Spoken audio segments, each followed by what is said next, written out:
Hello? For real this time? Yes, for real, for real. Ah, ha ha ha ha. Sorry. Okay. All right. I think we're good now. Please. I am sorry again, everybody, for the tech issues there. Like I said, I think we're okay now, though. Um, the frames were just dropping a lot. I know, especially back then, I was no stranger to those issues, but still, definitely gave some nasty flashbacks and nasty curb of sweat. But everything seems hunky dory now.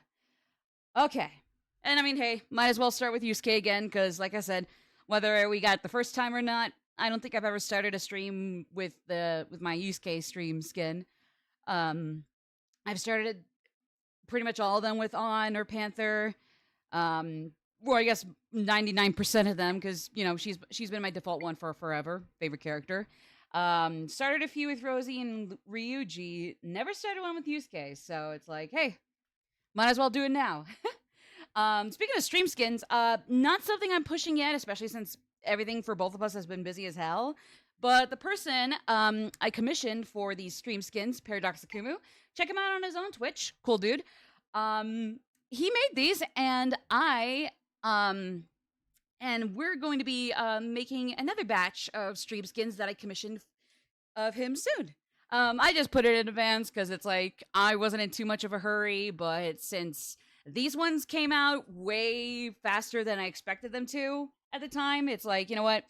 Here, I trust you for when you get back. So honestly, this would be more of a thing on my end than anything if push came to shove or something bad happened. I don't know, like the Four Horsemen of the Apocalypse or something. But just here, take the commission fees. Here's base info on what we'll do later down the road here. I'll let you know when we might as well get started on that other batch of stream skins. So yeah, really cool. Like I said though, cool dude, really good buddy. Paradoxakumu, you can go check his Twitch channel out. Lovely guy, lovely guy. In any case though, I think everything is good now. I hope everything is good now. I hope. So I think if everything is okay, we'll just get right into it. So, hello everybody. This is Maddie here. Hope you all been having a good day. If so, wonderful. Keep at it. If not, that's okay. Don't beat yourself up. Maybe go relax for now. Maybe I'll make some good background chatter. Hopefully, either way, don't beat yourself up too hard.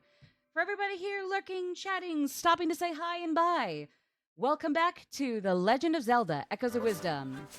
Last we left off on this game, we took care of the crises going on in the Jabul waters with the two different Zora species, which I gotta say is like a really simple mashup of both types of Zora species on paper, but like in execution, it's weirdly badass for how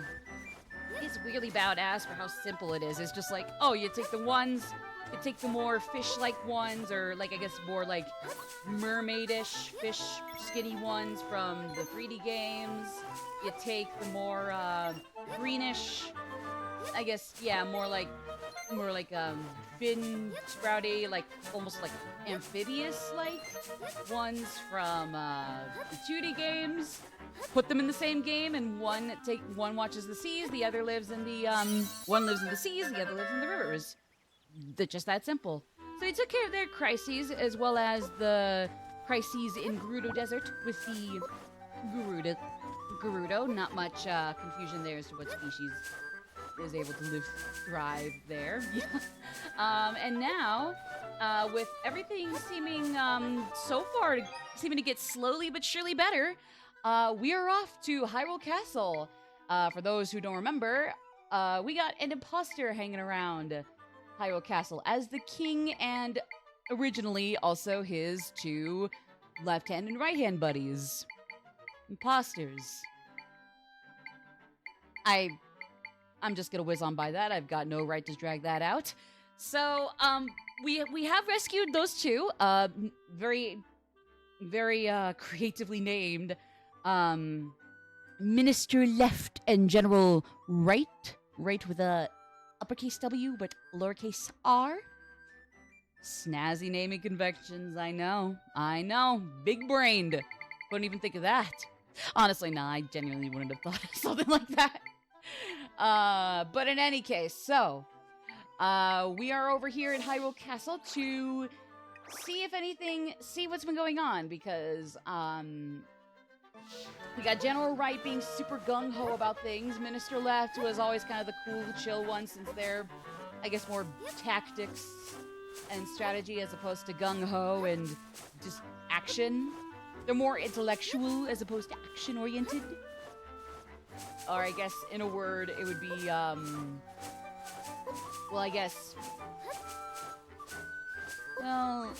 Yeah, I guess if Minister Left is, shall we say, kind of a slow down and move about and figure things out slowly yet surely, they would essentially be the Mario plus Rabbids, Persona 5 Tactica, etc., to General Wright's just mowing everyone down and maybe having to shut the fuck up and listen for once, but otherwise, more often than not, nah, they're good. They're good to just fuck around and find out. So basically, General Wright is the Hyrule Warriors, or Samurai, like Dynasty Warriors, One Piece Warriors, Fire Emblem Warriors, to Minister Left's Mario plus Rabbids, Persona 5 Tactica, etc. Just like slowing the fuck down to figure things out before you actually commit to them. Or I guess maybe also like Fire Emblem by itself, not the Warriors variant, but like just classic Fire Emblem. I don't know. But yeah, so we are off to Hyrule Castle because, alas, even though we have saved the two handy dandies, Link and the King are still missing. So we gotta go figure out what's going on there. Although, if anything... Wait, hold on. I'm trying to think... I feel like there's something I'm missing here, actually, but I might just be driving myself bonkers more than anything else.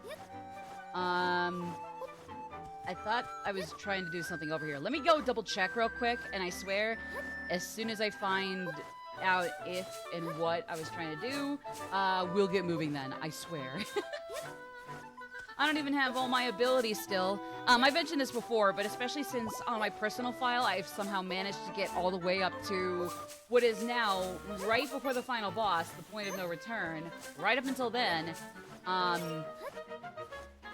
basically had any and all abilities I could possibly receive in the game without necessarily slowing down to backtrack for like a fuck ton of the not so official side quests and all. More just like the definitely not at all obligated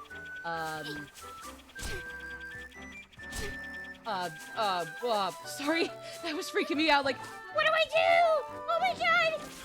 Oh my god, I'm fucked!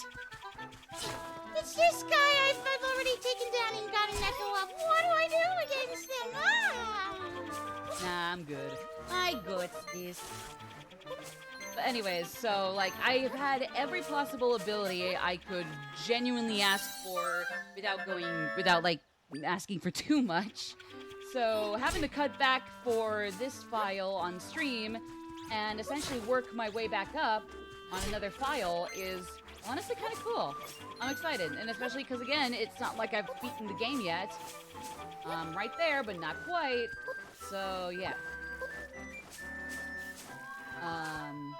Like I said, I'm still not sure how I would consider the game overall, or rank it with all my other all-time games, or I guess games I played in general that aren't garbage shovelware that would just be filler for the bottom ranks. I would say Echoes of Wisdom is definitely, at least for the series, probably like top 5, top 10 at the least, but other than that, I'm not sure. I'm not sure where specifically I would put it. But I've really liked this game. On my own file and on stream, it's been really fun. Like I said, with stream specifically, it takes a second to kind of like reassess how far stripped back I am, since like obviously I've started a new file for the streams. But like once I get it and actually get going, it's really, really fun. And overall, the game is a super lovely, like, hybrid and, like, not Clash. Again, just, like, a really nice, surprisingly neat mesh of, strategy and action. Like, obviously, you're always moving and whatnot, no kidding. But especially with Echoes of Wisdom here, there's a lot of strategy that has to be put into it. At least a little more than you'd expect or, like, as you'd want for most Zelda games, you know? Like, obviously, you go around and do things, and, like, you can't really be constantly pausing to figure shit out, but, like, more often than not, it gives you time to kind of figure out what to do without necessarily hurrying you along. Like, if you gotta slow down, if anything, that's probably the best course of action, you know? So I really like that about the game, and overall, it's been lovely. It's been a lovely time. Again, not sure exactly where I'd rank it, but so far, and like, again, when my personal playthrough sees me right at the point of no return before the final boss, yeah, I've had a great time with this. So again, not sure where to rank it, but I will say it's, I have very, very positive feelings about this game. I really am enjoying it. Even when, like, this is kind of like a retrospective run on stream, and for myself, I'm almost done. But yeah. I thought I'd been to Kakarika Village. Or again, maybe I'm just thinking of my full playthrough. No, I have been here. Okay. Because I got the little waypoint. Okay, so I've been here. What am I missing then? I feel like there was something I was missing. But again, I might be driving myself crazy, and that's all it is. I don't know. Could really go either way, so... No, we did the Cuckoo side quest. Did the Cuckoo side quest. I forget, it's Kuko, not Cuckoo. It's Cuckoo, not Cuckoo. No, it's Kuko, not Cuckoo. Fuck. Okay. Yeah, I don't know if there was something in particular I needed to do before we go to Hyrule Castle. So... Oh, wait. Hold on. I just realized there's this. I actually registered it in my brain that there's this going on. Wait, no. Come back? There, was that so hard? No, I don't think so. Didn't think so. Ah, nice. I'm gonna be honest, as embarrassing as it is to admit, I don't think there was anything else I actually wanted to do, and I just kind of stumbled upon that, realizing, oh yeah, I got a mole. A Dodoy, and just put 2 and 2 together from there. Otherwise, I don't think there was anything I actually needed right now from here. So, I'm sorry about that.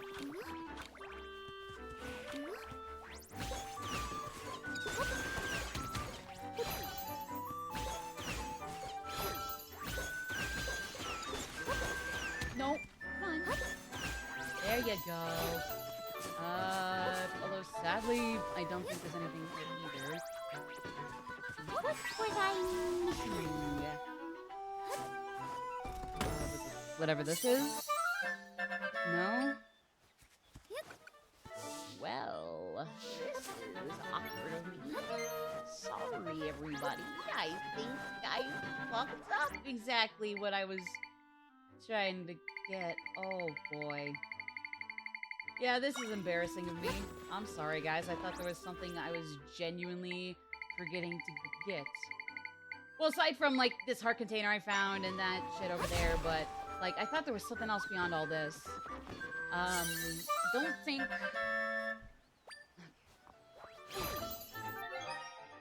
Hold on. Because I can't do any upgrades with the Might Crystals, like... Obviously, I can get more, and there will be more upgrades later, just not right now. So I don't know what I was missing. I don't think I really need to go to the Sanctuary yet. Like, I can obviously fill out the whole map in due time, especially when I can actually get some of these collectibles.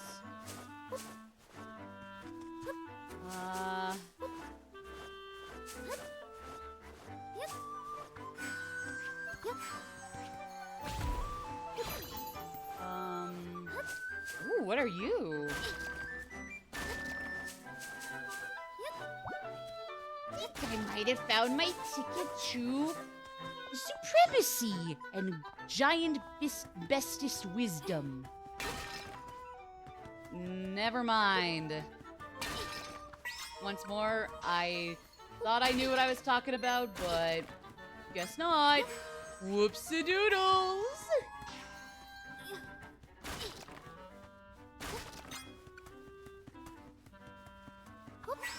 Okay, so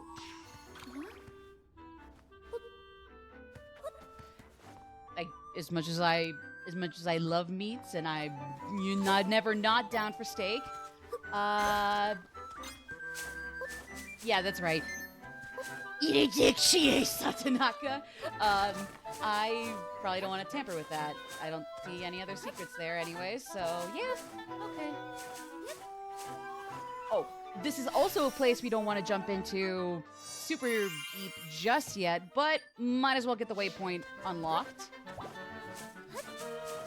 And then, fuck, what was it I was trying to find? Ooh, okay. I mean, I guess the Sanctuary Rift, but I don't think I can do much outside of, like, mending the rift. But, like, outside of that and, like, the little secrets you can get from mending the rift, I don't think there was anything else I had to do, so... We'll go storm the castle after we're done with the Sanctuary Rift here, I guess. My bad, guys. I'm sorry. Let me have my strawberry cream soda. This is nice. Just found this in the fridge recently. It was delicious. They're trapped in 3 areas to be exact. Oh, I love how tiny the church little sanctuary looks from out here. That's adorable. That's an adorable church. Oh my god. It's so cute. Oh, fuck. I gotta fight these guys. Can I get Poe out here to do some of the dirty work for me? Quote unquote dirty, but you know, Zelda's a princess. She can only do so much before she's gonna have to dirty her hands, aka in this case, take on swordsman form. Fuck!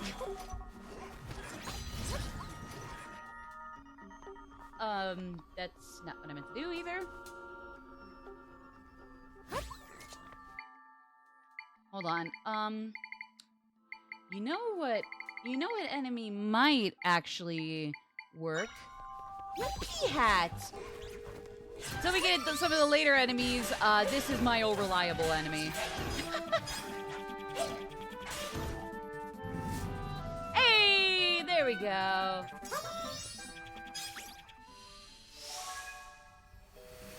All right, 1 down, 2 to go. Good, good, good. Okay, come here. There you go. Hi, buddy. Hey, buddy, buddy. Hey, buddy, buddy. Okay. Hey, come here. Come here. Oh, shoot. Okay. I can't get that. Oh, well. My meter's full from just that one anyways. Oh, those little guys. Oh, those mongrels. Oof. Oh, boy. Let me get a water block first. I think I need this little grass.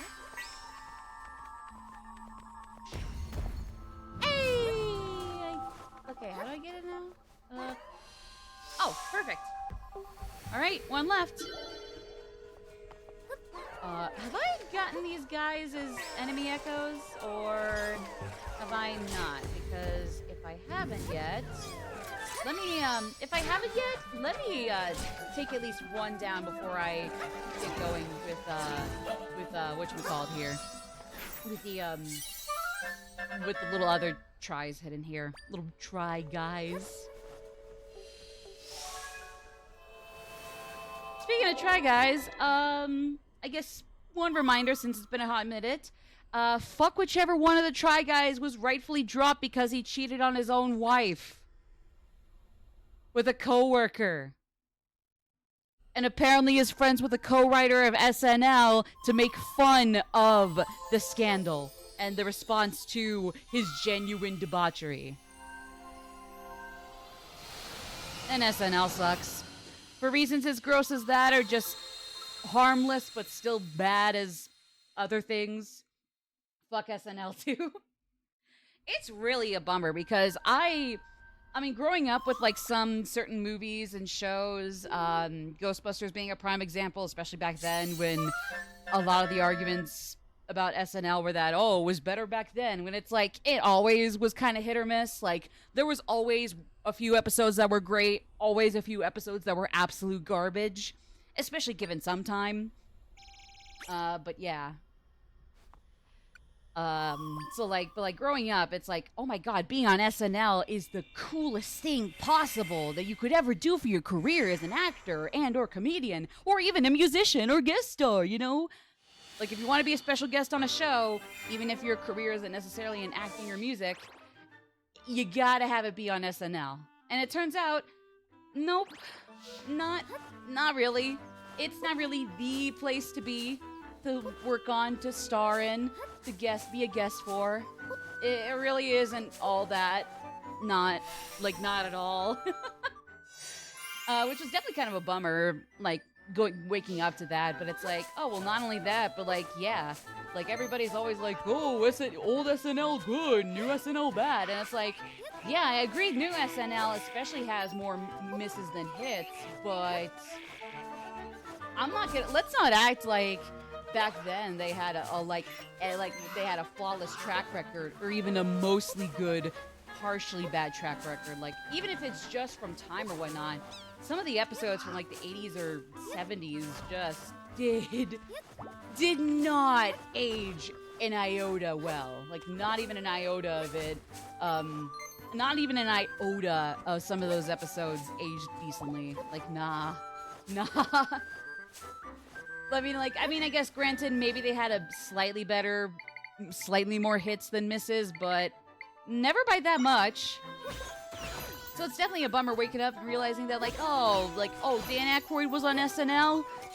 Honestly, that is the one credential about his that, why should we give a damn about it? Like, honestly, even his Crystal Skull vodka campaign, or like any of the goofy stuff he said on television or in public in general, like, any of that is leaps and bounds more interesting and or commendable than SNL. Even if he was on some of the good episodes, you know?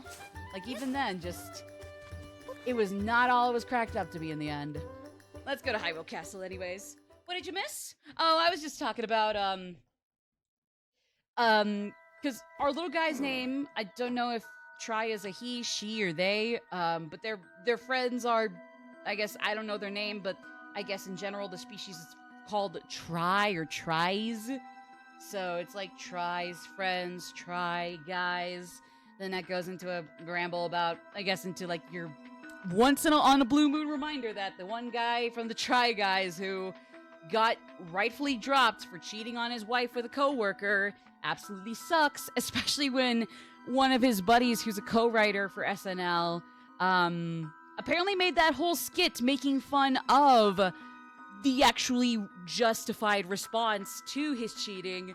Like, apparently they wrote that, so it's like, oh, fuck off, dude. And then it's like, I mean, hey, to be fair, it was kind of a rude wake-up, considering, like, people I grew up with, like Dan Aykroyd, like they treated SNL or showing up on SNL as the greatest thing ever, when, like, I mean, it has its legacy, but it's, like, when you really look at it, SNL was never, like, really that prestigious. Like certainly it got enough mainstream popularity that I, not knowing any better, would assume that, oh yeah, definitely, it's a great milestone for actors, comedians, musicians, etc.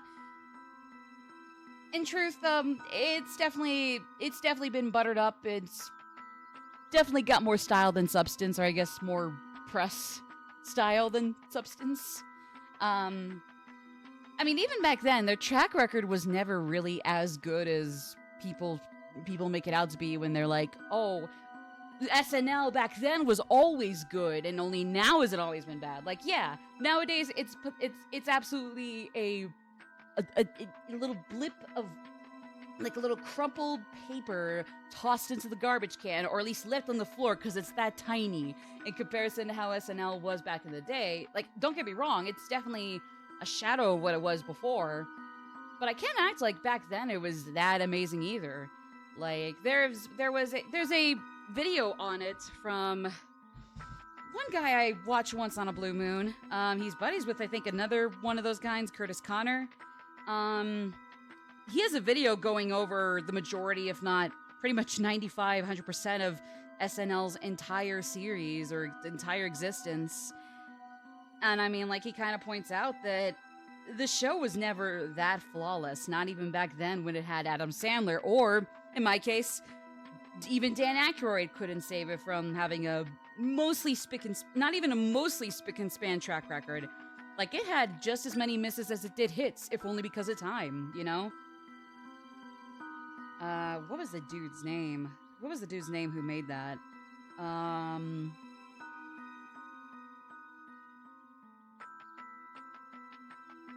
Where was it? Oh, frick.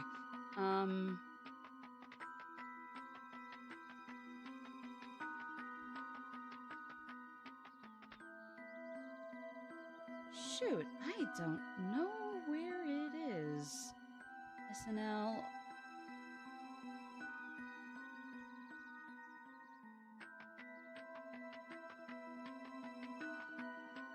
Let me see here. Drew Gooden. Here we go. So his name was Drew Gooden.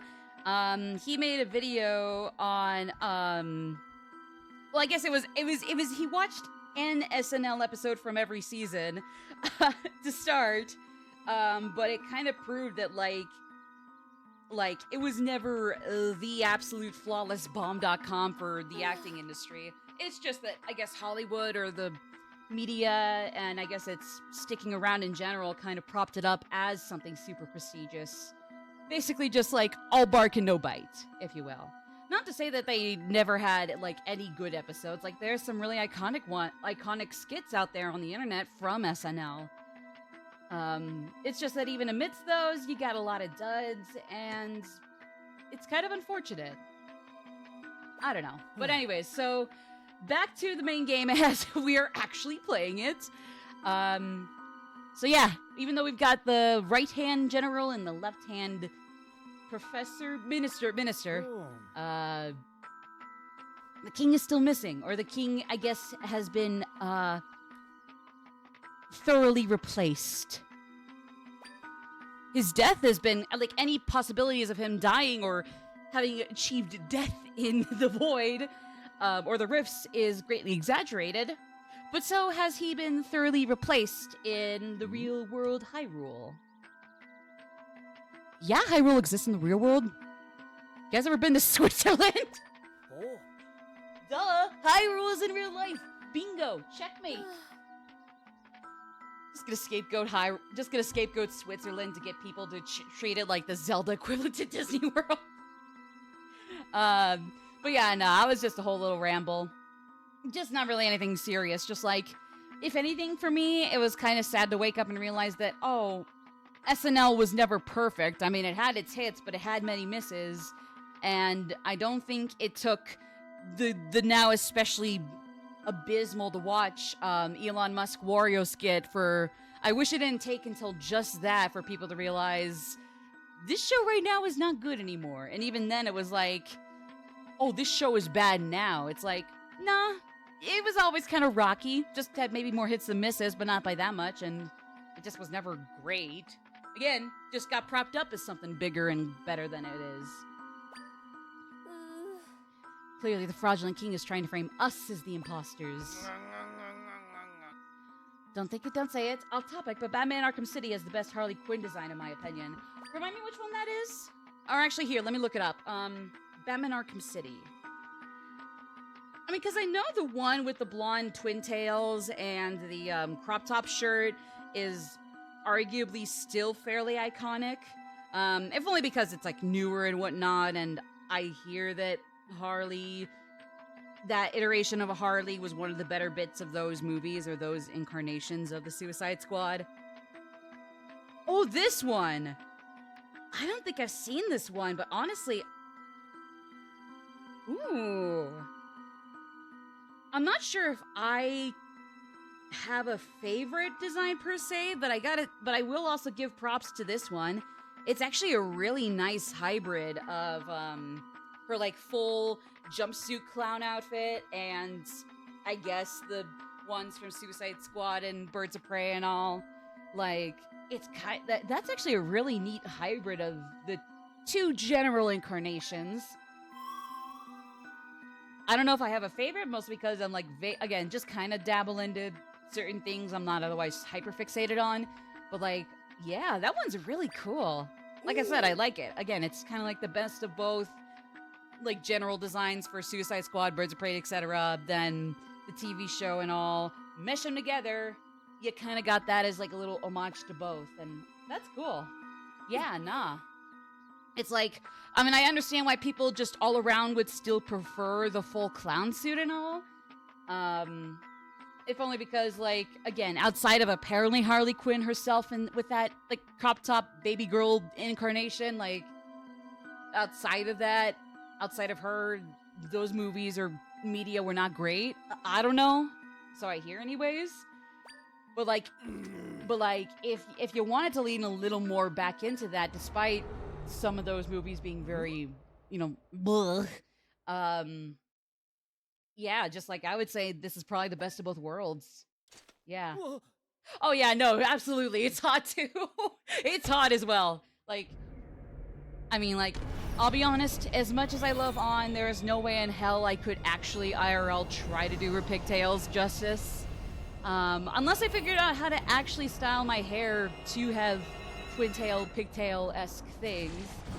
But, yeah, I don't know. I think I'm kind of out of luck with styling them to her, like, the way she does it, let alone as maybe Rize does it. Like, I thought, like, maybe Rize's twin tails, being a little higher up as to On's pigtails, might suit me, but, like, nah, if anything, I'd do worse with Rize's hairstyle. But with Harley Quinn's pigtails... Actually, nah. I don't think I'd rock those either. So scratch what I said. I'm just... Pigtails or twin tails, unless I figure it how it works on my hair, it's just not gonna cut it for me. If anything, I suit on more. She's all the cooler for looking cool with pigtails the way she does. Good for her. Lucky girl. Oh, anyway, sorry for talking trivial. Did not realize that the rifts were spreading. Guide all those who are fleeing to safety. I'll seek out anyone else who's been left behind. Well, that's my cue to just sneak in and figure out the rest there.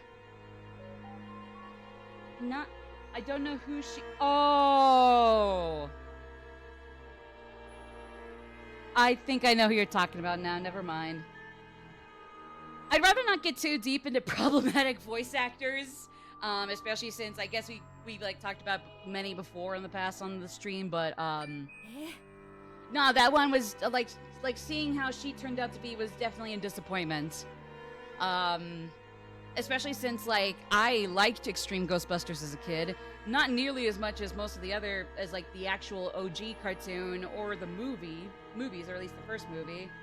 But I mean, like I liked Extreme Ghostbusters and Kylie Griffin was great.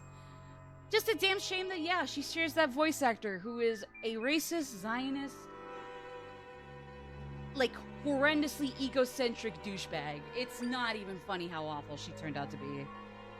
But it is what it is. Just like, hey, hopefully something will come of her just being an absolute garbage human being to other people or just treating other people horrendously.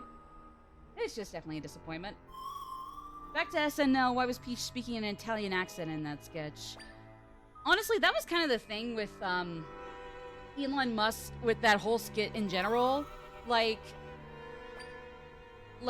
at the base of it, I wouldn't say the premise to it was horrible, but really the problem is, one, it might as well have become horrible by that point, like 2020, 2021, I'm pretty sure, one of the 2 years. By that point, that whole like the usual tropes that that skit used. Mario being an asshole and or having died because oh he didn't get a one up this time. To Peach being quote unquote slutty, quote unquote an adulteress, etc. Like all those, or Luigi having something to do with turning his back to Mario, or being like too loyal to Mario, or snapping, being the nice guy to Mario's asshole guy. Like it checked off a lot of those marks that basically any and every YouTube parody of Mario that got popular already did. And not even all of those instances were great. Like, even back then, like, some of those tropes were getting tired. Like, okay, Mario is a douchebag. Okay, oh, Peach is a slut. She's on her period. Like, seen it, you know? It's like those very same tropes, like, might have been a little funny, albeit very overly crass, way back then. But nowadays... Oh, Jesus, is that woman okay? She looked dead in the soul. She like just fucking dead in the soul. My God. Anyways, but like, yeah, no, like... So, like, it was just all those tropes that YouTube had done and had already run into the ground where they were already garbage from the start. Would just put into this 2020, 2021 SNL skit. And again, if you're like me, you would have grown up assuming SNL was the shit for any actors you watched in, I guess, your movies or shows. Like, for me, Dan Aykroyd, Bill Murray. Oh, they were in SNL? Oh, fucking sweet. They really did make it big. And it turns out, even back then, it really was just all bark and no bite when it came to the marketing of it. And it otherwise wasn't that prestigious. Again, the show just kind of buttered itself up through marketing and nothing else. X-Girls were my gateway into seeing the appeal of goth chicks. I understand why you liked Kylie. Yeah, she was honestly really cool. Definitely her own character that I wish certain other later characters would be. Or, like, if they have to be, like, maybe they're, like, reminiscent of certain original incarnations of Ghostbusters, but still bring their own personality to the table. Like, in Kylie Griffin's case, she was kind of a Egon Ray hybrid, but obviously even that's kind of stretching it because she was still very much her own character, and that was really cool. Not to say that Extreme Ghostbusters, like, never fell to that folly or that issue. The Hispanic guy, who still was pretty funny, don't get me wrong, he was otherwise just kind of like slightly bitchier college-age Venkman. And I mean, like, to be fair, it still worked and he was still pretty funny to watch. It's just like, aside from Kylie, a lot of them you could kind of tell like, oh, that one's supposed to be the cynical douchebag that you still end up rooting for because they're not that bad in the end.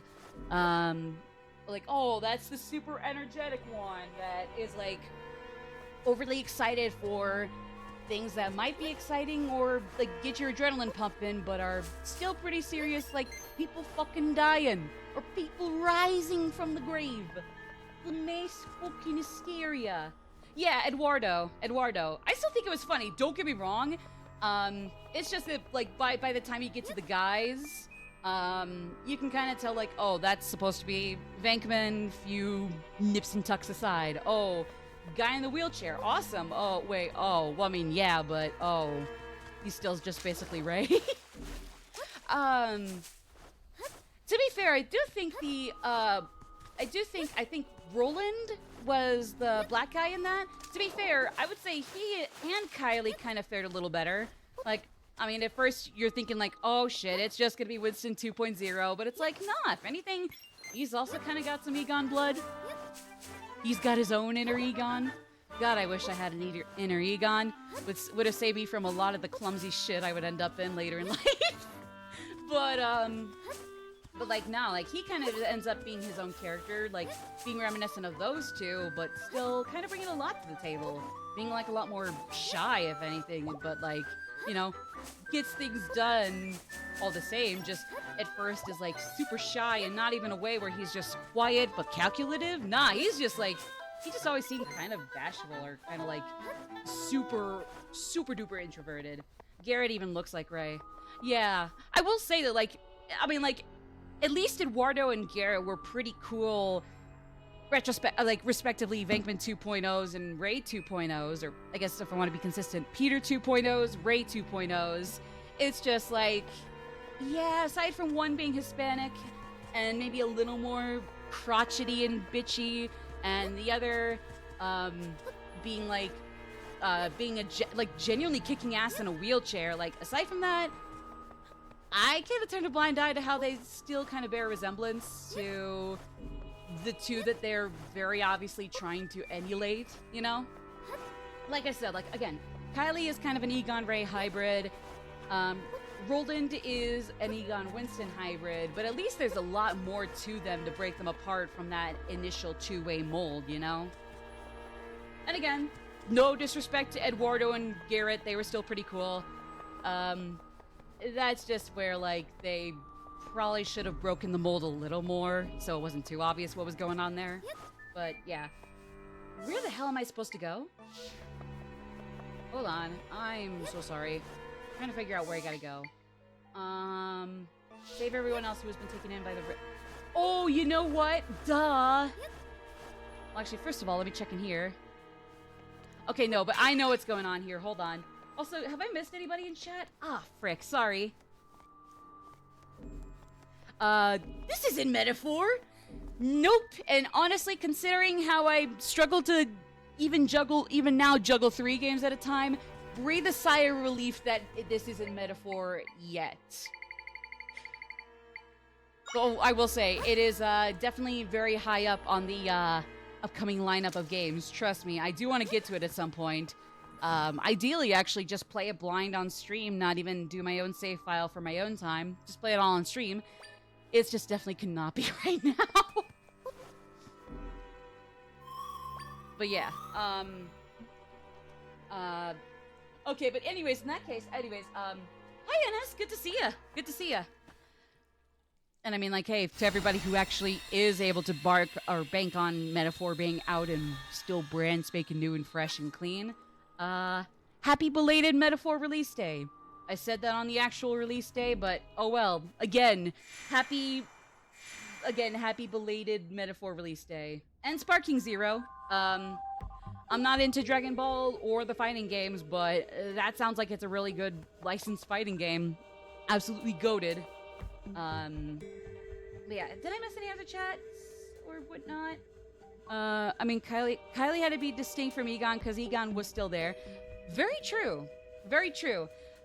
Actually, hot take, or maybe this is only a hot take for me because, like, when it comes to the movie and cartoon incarnations, I thought Egon was the GOAT, and also especially had crushes on both incarnations, especially the cartoon one.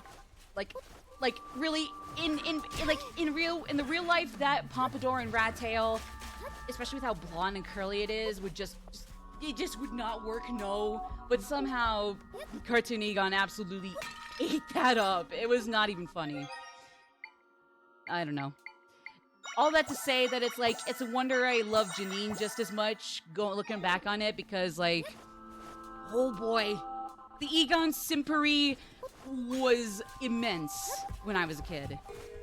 I mean, obviously the cartoon one, but even the movie one, even Harold Ramis probably would have to put a restraining order on me if I just got a time to just walk up to him as a little child at some Comic-Con, if I ever knew what Comic-Con even was, just like, hi, just like quietly just like looking him up and down like, you're real, he's real, oh my god. Anyways, I'm getting rambly.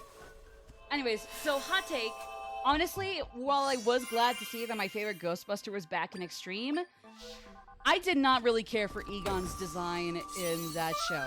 Or Janine's, honestly.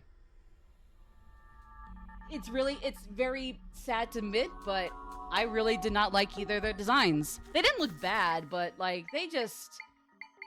Oh my god. Even as, like, considerably, like, a decade or so older compared to when they were then, to how they were back then, like, even then, like, it just those looks for the two of them did not work.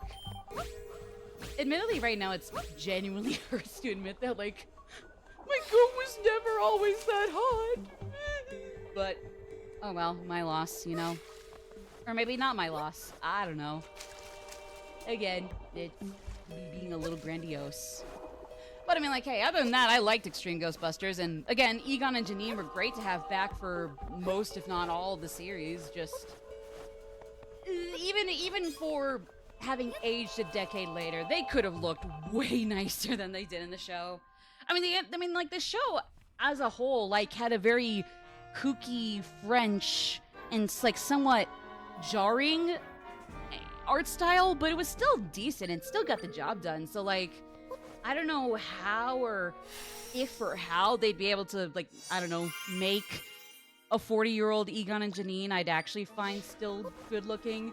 But it's just like, on paper, Egon with no pompadour and just a longer ponytail might seem good, but in execution, like, I'm sorry, it really just did not hit for me like Rat Tail Pompadour Egon or Harold Ramis Egon. Like, those two looks are great. Sexiest fucking 80s nerd ever. Actually, not even just from the 80s, just sexiest eccentric egghead to ever exist. Cartoon or movie, period. Don't know how they fucked up Extreme Ghostbusters, but he sure does not sit up there with them. Not at all. Had to simp for the one who is oblivious to all things romantic related, huh? Yeah, not only that, but like, I clearly didn't get the hint from Janine that, like, oh god, this is definitely not gonna work out for a little elementary school, middle school me. Janine's design in Real Ghostbusters was peak. I agree. Season 1, Janine was just gorgeous as hell. And she had the attitude to back it up, so it's like, hey, perfect. And then, of course, as with most everything else in the show, the later seasons absolutely ruined it, but her later designs weren't bad. Like, obviously, it's more just because of, like, the really misogynistic and, like, almost like slut-shamey, like, ways they kind of, like, argued for her being changed. Like, oh, pointy glasses are bad. Women with attitudes, get out of here. Those are mean. Like, what the fuck, bro? Like, I mean, because I wouldn't dislike the later seasons as much as I would have if, like, they started out, if the show had that identity from the get-go. Just, like, very paint by the numbers, Scooby-Doo wannabe with the secretary having none of her character from the movies, you know? Like, if that's how it was from the beginning, I wouldn't care for it, and the first movie would still be my favorite entry in the franchise, but, I mean, at least it would have been consistent and, like, not feel, like, kind of gross. But then obviously, no. Every character and most things about the show had a really nice, interesting identity. Like, there was some, like, I'm not gonna act like every episode of the cartoon was a hit back in the early seasons. Like, there were a few that were okay, but just not amazing. Like, I'd love to say, like, all of them were S-tier episodes of any cartoon ever, but really, nah. Like, some of them were kind of, like, again, not bad, just maybe more miss than hit. But, like, when they got it right, and at least it always, like, kind of had, like, a really nice, unique identity that was separated from, like, other shows at the time. Yeah, it was like, oh, they're trying to make her... It was like, oh no, they're trying to take our secretary and make her prettier, but so perfect that that's when she'll... They don't even explain it in the episode, because of course, like, later season stuff has to cause a few drawbacks, but it's like, basically she'll mutate into another one of those creepy fairy succubi. Like, I guess not unlike the Grundle, which was actually a fairly decent episode. Because, I mean, hey, when the later seasons were actually not terrible, they were not that bad. When they were god-awful, yeah, they were god-awful. Jesus Christ.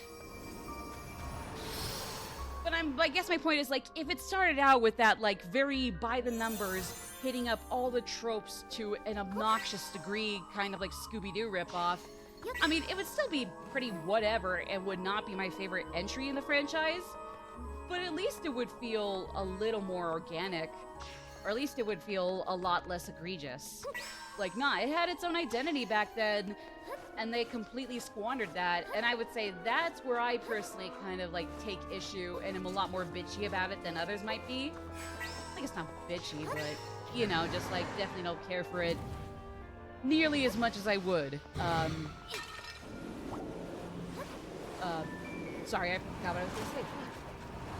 Top of that, Lorenzo music got fired because Bill Murray Right, I've heard that, and it's like, I think at this point, it's like, nah, it's not even like a rumor, like, nah, he genuinely bitched about that, and it's like, I'm gonna be honest, I've said this a few times before, so, like, don't get me wrong, I do think Movie Venkman is funny, he's still iconic, but, and this is probably where I'm gonna lose some people, I don't think he's the best incarnation of his character.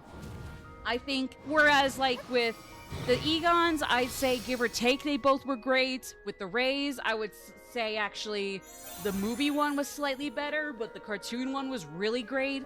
Winston, kind of same thing with Egon, where, like, pros and cons, or, like, great character flaws and engaging ones, taken in or out, like, I would say, also kind of even there. But with Venkman, in my opinion, the cartoon one soloed. Like, he was also funny, but never not like an absolute creep towards any potential love interests about it. Or, like, if he was gonna try to be, he kind of ends up the butt monkey for it, you know? Like, they portray it, but never, like, I don't know, romanticize it as, like, a morally gray, picaresque attitude. Like, you know, like, there's being a jerk character, like, there's being a jerk character that can still be, like, you know, enjoyed and still, like, that is still lovable, still funny, and does get repercussions for when their being a jerk character goes too far. There's that. And then there's, admittedly, what I do think is the one problem with Movie Venkman was that they never really, I don't know, it does feel like he kind of got a slap on the wrist for some of the shit he pulled in the movie. More so with Sigourney Weaver's character, Dana. Like, if it weren't for some of the things he pulled with her, namely, like, having to get kicked out of her apartment for a reason after it's like, okay, you saw that there was no fridge when obviously, you saw there was nothing in the fridge when it's like, oh, but there actually is, and you just don't realize it. Like, yeah, but then, like, you just keep pushing on her and all that. And then, of course, the bedroom scene where it's like, dude, how do you, like, you didn't even know what was going on with her and what would happen to her when you got there. Where did you get the meds she apparently took? That you apparently had to take for a nap? Like, Christ. Like, I don't know. Just, like, overall, I just think that Venkman in the cartoon was also funny like the movie one, but, like, you know, never got away with that shit. And at times just, I don't know, just, like, he was still a jerk at times, but, like, at least at least the show was not afraid to make him a genuinely entertaining butt monkey for it. And it's like, oh, he's not gonna suffer because of that. It's just like, you know, kind of gets very Duke comeuppance, as lovely as he is. Humor like that was unfortunately common in comedies back then. Yeah, I mean, not to say that I wouldn't watch, like, I guess Animal House was probably, like, the worst case occurrence of that very, like, you know, I guess very douchey, little, way too raunchy comedy, like, but, like, I mean, I would still watch it, but, like, I could probably tell, like, okay, that, I guess, was actually kind of aged well, and then, like, oh, wait, that kind of aged like spoiled eggnog 2 years later after the Christmas season it was bought at, you know? I don't know. Basically, it's like, my point is, like, obviously both incarnations are funny, but if the cartoon one would get really creepy or pervy, I guess, like, at least it was fairly toned down, but if anything, actually a lot more digestible. And I mean, at least the show would also, like, you know, actually give him more than a slap on the wrist, like, have some, like, little gag to go with it or whatnot. Also, I'm sorry, Cartoon Venkman was hot as fuck. Like, obviously, I had eyes on Egon, and, like, obviously, I'm not gonna suddenly neglect that, too, and pretend that didn't happen for most of elementary school for me. But, yeah, Venkman was pretty hot in the cartoon as well. Like, I'm sorry, I'm sure Bill Murray is a handsome guy, but, like... Well, I'm sure, like, no, I've seen how he looks then versus now, but I'm not gonna get into that. Fuck, there's an ad break! Okay, well, we'll just play through this since this is taking a hot while anyways. But it's like, I mean, he was pretty hot. Like, I'm sure Bill Murray... I mean, I guess not to say that Bill Murray wasn't a handsome guy. I'm sure most people would see him like that, even if he certainly has seen better days looking at him now. But, oh my god, yeah. Yeah. Who the fuck is that in the cartoon? Because that is not Bill Murray. Like, people will say that, like, oh, if anything, they kind of swapped how Venkman and Stance looked, and so now Venkman looks like Stance, and Stance looks like Venkman, when it's like, nah. Even cartoon and movie Ray are both way hotter than Bill Murray as well. Even cartoon Ray with, like, his, like, little dopey dog shtick that actually finally works out for him once in that one episode about, like, the cartoon world in the knockoff Disney guy's studio and all that. Like, nah, he's still way more attractive than Bill Murray could ever dream of being. You know, like, that ginger hair genuinely works for him. Is that ginger hairline receding? I don't know, but it works for him. And he's got just the cutest fucking dopey grin ever. Mr. Murray, I'm sorry. You could never. Maybe your bro who voices the mayor in the video game could do that, but you could never. And also, like, assuming cartoon Ray was like swapped with movie Ray so that way, like, I don't know, cartoon Ray looks like cartoon Venkman. Don't do either incarnation of Ray or Dan Aykroyd himself like that. That's just doing either or both of them foul. I'm sorry, but, like, how could you? Then again, I guess I kind of have mixed feelings on Bill Murray himself as a whole. Like, one moment he's saying and doing things that are actually kind of badass or cool, and then the next it's like, oh nah, he's kind of a dick himself, or oh wow, he's kind of an asshat, and some of this stuff he says almost kind of feels like a front, therefore. I don't know. I have a like-dislike relationship with what I can tell about Bill Murray's person, you know, IRL, not with any characters attached. So I guess maybe that's more the issue instead of anything else there, but yeah, just, like, finding out that, like, hey, he was all for what Me Too initially stood for, if always stood for, and just, like, really is just more the hijackers that, like, really just shouldn't be claimed, like, shouldn't be reclaimed by everybody else rightfully, you know, making that movement a thing.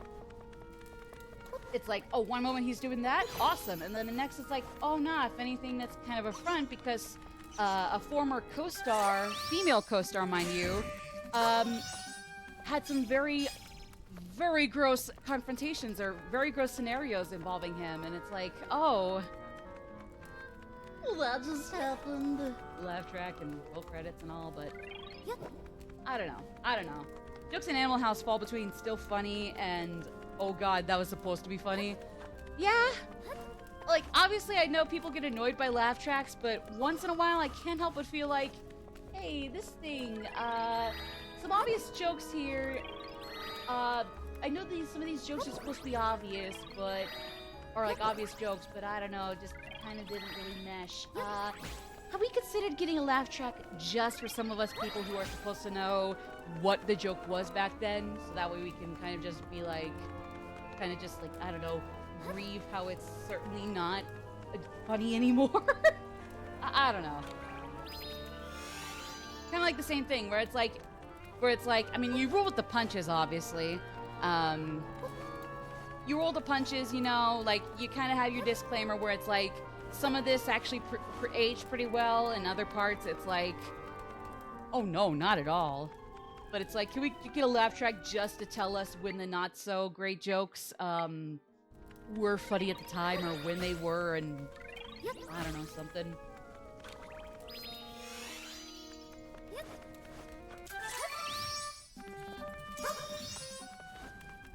Because I mean, like, there's looking at a villain that isn't said allowed to be the villain, and having to come up with and like realizing that you can still conclude that he's a villain.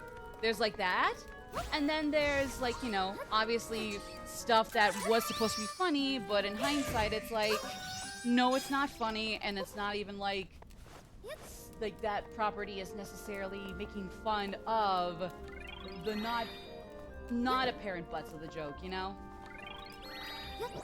I don't know what I'm saying anymore, but yeah. A fair amount of 80s movies still hold up with the problematic stuff. Others do not.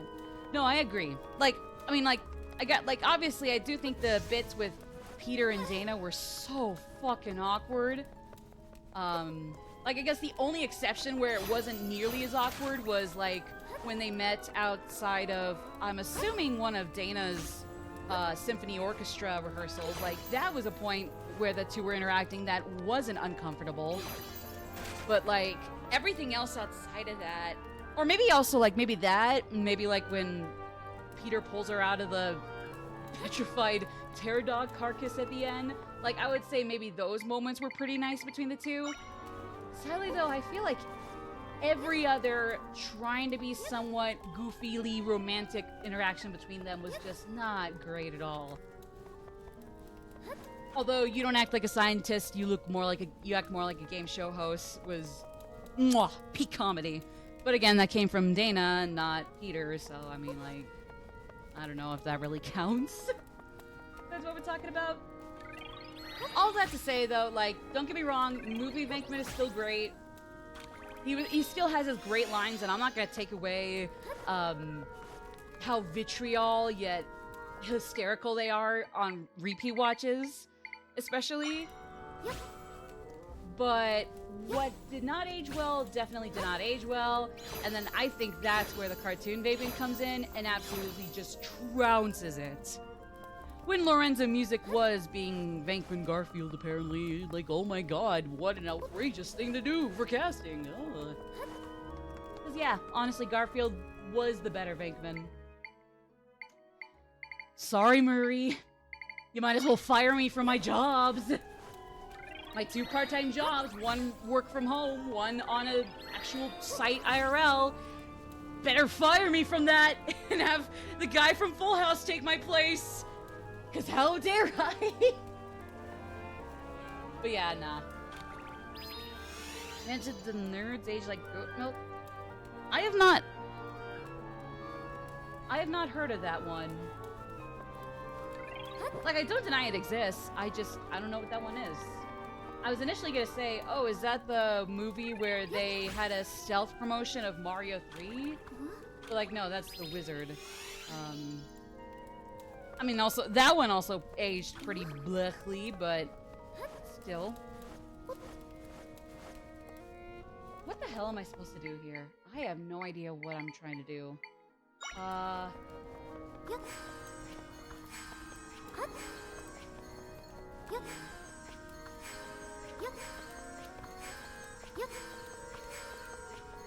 in the world is going on? Wait! Well, yeah, I say wait too, but hold on, I get it. I see what I gotta do.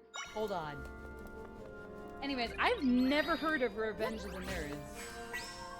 Is it like the goofy, geeky version of Animal House? So Big Bang Theory? I don't know. I don't know. Or that, or it sounds like a really goofy, low-budget YouTube skit from like the 2000s. I don't know. Basically, point being, I'm not familiar with that. So what did it do wrong? Tell me its crimes, please, because I'm intrigued. It actually was like nerdy version of Animal House. Oh Christ! I mean, thanks for the heads up. Again, yeah, I was asking you to tell us of its crimes, but just even that, like, okay, just even corroborating my first assumption. It's like, oh, So basically, nerdy edition of Animal House, and yet anything that was still surprisingly charming about the original Animal House, they also got wrong, and then some. Well, alright, come on, Petey. Come on, Petey. Petey. We'll call it Petey. Not Petey Piranha, but like Petey Piranha. I don't know. Speaking of names that should be obvious references, but actually turn out not to be, even if strangely. As somebody who used to be obsessed with Markiplier as a kid, and even now, like, still definitely saluting all the good milestones and good projects he has his hands in. Like, even now, it's like, I am utterly confused by the origin story for his dog's name, Chica. Because obviously most people, even his buddies back then, joked about how it's like, oh, Chica, like, Five Nights at Freddy's. You know, it's like that, and it's like, I mean, it's like, isn't a bad thing. It's just like, oh, kind of funny. And then it turns out, oh, wait, that wasn't actually wasn't the point or wasn't intended. From what I remember, it's like, the thing was, she wasn't named Chica at first. Like, obviously, that was a name change. That was, like, obviously the name was changed, but the thing was, like, he just didn't want it, like, the name Sephora to come off as a brand promotion. Which, I mean, like, I don't blame him. I personally think that as long as he was transparent about it, people wouldn't think much longer about it. As soon as he was like, oh yeah, not sponsored by Sephora, by the way, don't get me wrong. You know, it's like, as long as he told us that, I get it, but I respect why he just did not want to do that altogether. There's only so many times you can be a broken record without feeling tired of even yourself. Looking in a mirror while saying that. But anyways, no, that's my thing for the record. I'm not throwing shade at anybody else besides myself. But the thing is, apparently she was named Sephora at first, but because, like, again, didn't want to become a broken record by saying how she's not a walking, living sponsorship. That's, I mean, I agree. That would be kind of nasty, even if he didn't mean to do that. You know, I get it. I get where he's coming from.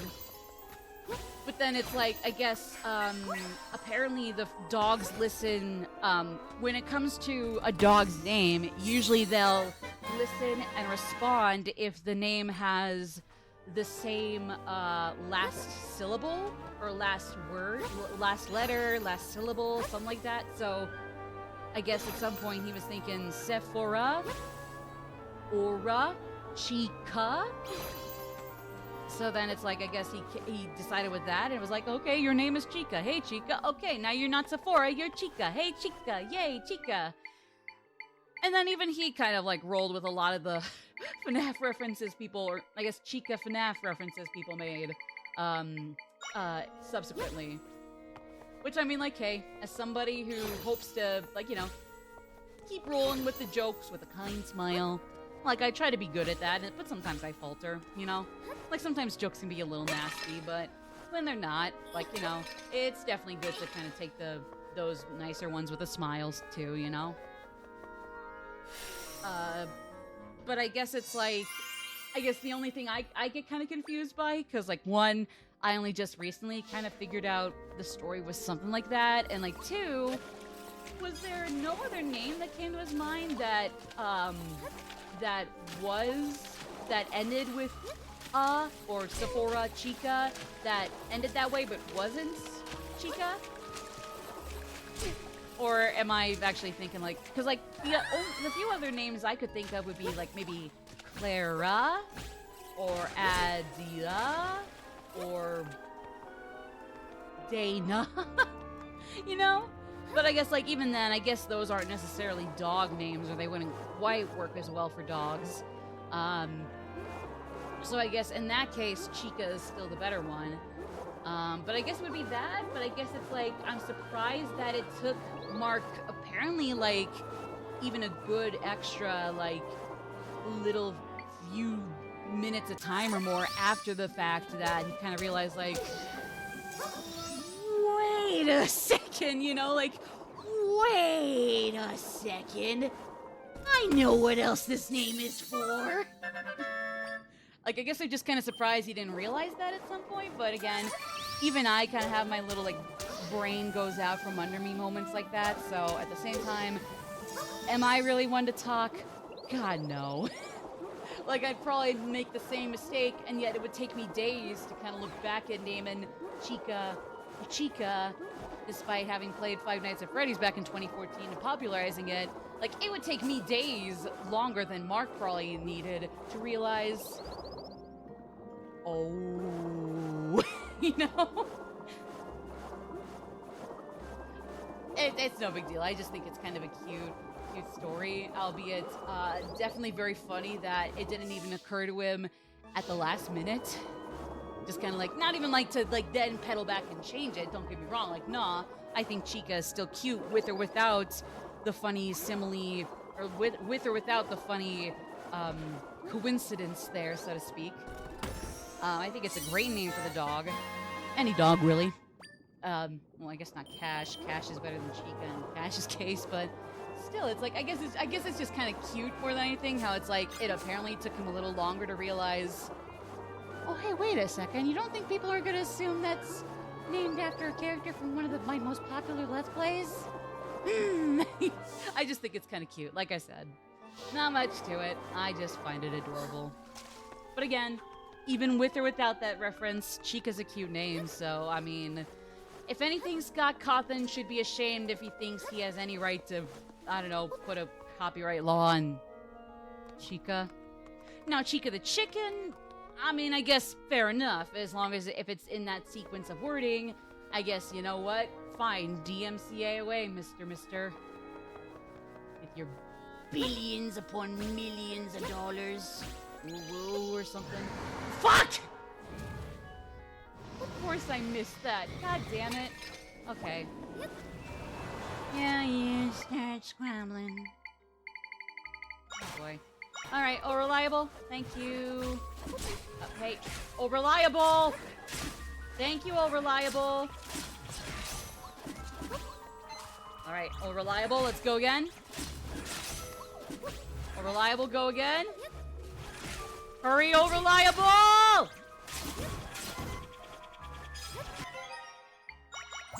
Oh boy, I am fucked.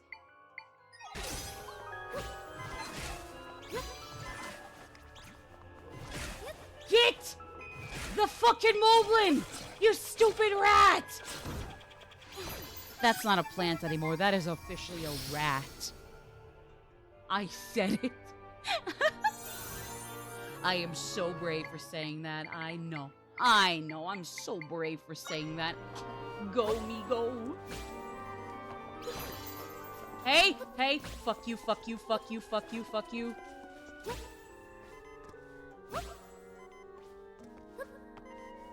Hey, I did it. Yeah, I did it. Good night. Good night, silly billies. Yep.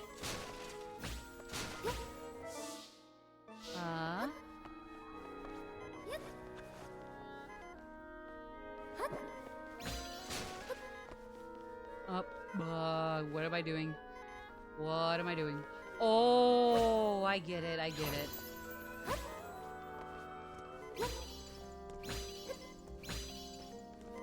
Hip! Hippooski!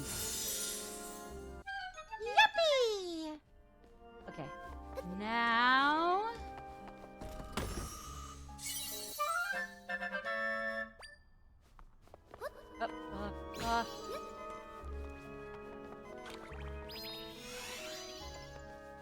I did it. With skill and vim and vigor.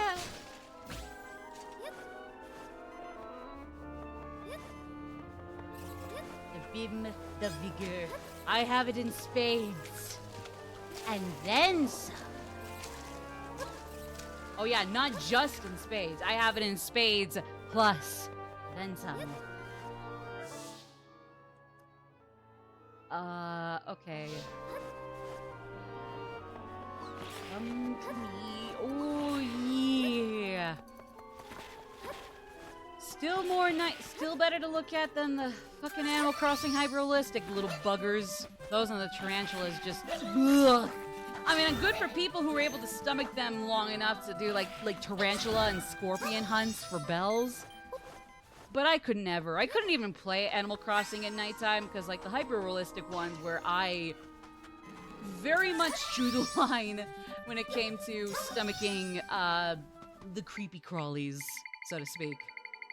Just like when it came down to the hyper-realistic ones in the video game, even for how cozy that video game is, like, I was not going to take any more than, again, hyper-realistic tarantula, scorpion, etc.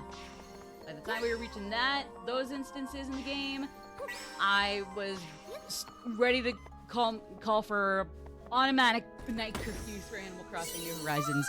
Couldn't play it again until certain hours in the morning, because, like, even in the morning, if I wasn't careful, those ones were crawling around. I mean, thankfully, I guess that's the worst my arachnophobia ever really gets. It's, like, less so that it'll cripple me otherwise, more than it's, like, I'll try to stomach it, but when it comes to something like Animal Crossing, where they're not cartoony, but they're just outright hyper-realistic, yeah, that's where I'm gonna have issues. Like, other than, like, those points, like, nah, I won't have any other issues with, like, cartoony arachnids or scorpions.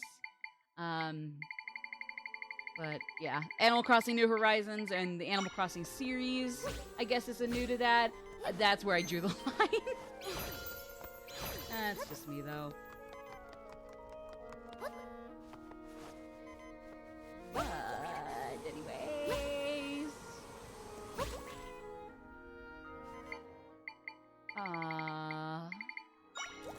yeah. Oh, hey, get it, yeah, get it, yeah. Good Petey, Good Petey! Oh, good Petey. Who's a good Petey? Good Petey. Oh. Whoops-a-doodles. Ah, there we go. Okay, thanks. All right. Now. Thank you. You can go now.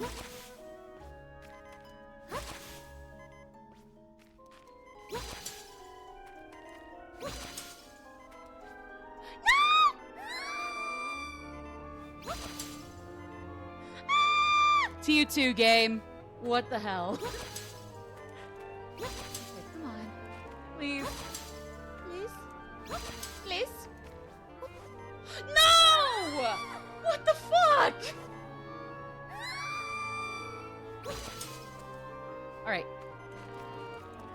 Here we go. Come on. Come on. Wait. I know how I could have made this way easier. And I could have not used as many attempts as I ended up using. I know how to do it. Hold on. Well, I mean, that's one way, sure, but I was also thinking... Yeah! Yeah! I did it, everybody! Yippee!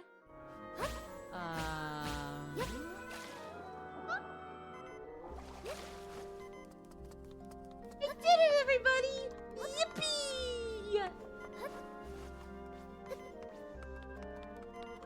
Ah, God, that feels good. That feels good. That feels good. Feels good. Feels good. Oh, wait. Hold up. Oh, Christ on a bike. Are we already doing this? Oh, God.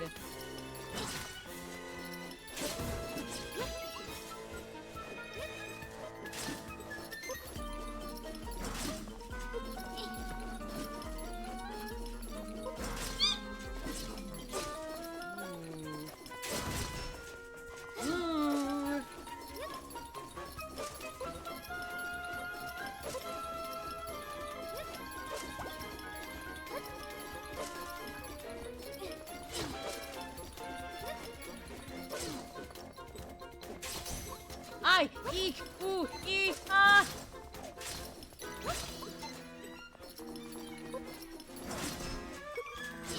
Nah, come here, buddy. Come here, Bodowski. Yeah! I did it! And now he's all mine, baby! Here, come on, you little mongrel. Little munchkin. Oh. Ichi?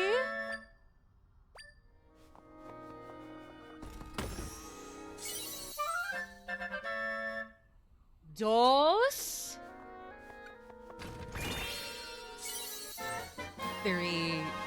I don't know another word for three besides Japanese and Spanish. Uno, dos, tres. Ichi, ni, san. I don't know how to say the alphabet in any other language. The first three numbers of the numerical system. The numerical system? First three of the numerical system. As if numbers have the same thing as fucking, the alphabet. Yes, actually, yes, they do. Okay. Anyways, so as you can see there, I got my, what is hands down one of my favorite accessories in the game. As soon as I get this in this dungeon here, the frog ring never comes off Zelda. It always stays on Zelda, no matter the circumstances. Unless I'm like really desperate for something else around here, but honestly, that's very rare. The frog ring. The jump height the addition to your jump height this thing gives you is a godsend. Not even kidding when I say that. Ooh. And I guess it's something that the Satan spawn over here needs to see. Oh, my dear daughter, you have done well to make it here. You've worked tirelessly to mend quite a few rifts. I find that vexing. So I will put an end to you. I will use my master's power to rid you once and for all. Oh no, and you say the right and left guys still got their imposters fucking around? That's a bit sussy. I mean, I guess just because you rescue them doesn't mean you get rid of the imposters, right? So never mind, that makes sense.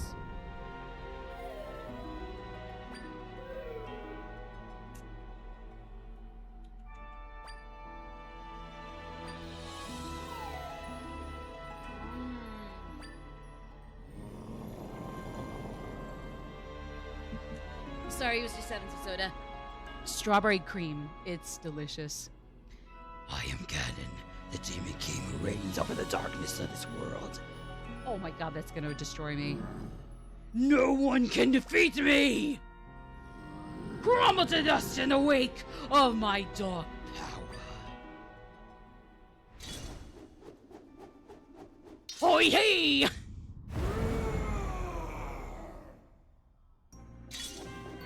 Oh no, very scary. Oh no, so scary, very scary. Ah, ah, ah, ah! Get him! Kill him! Or not. Okay, sure. Wait, I got it. Okay. I was just trying to find a point where it's like, okay, when can my actors jump in? But you know what? I think I have enough time to hit him a few times and then retreat.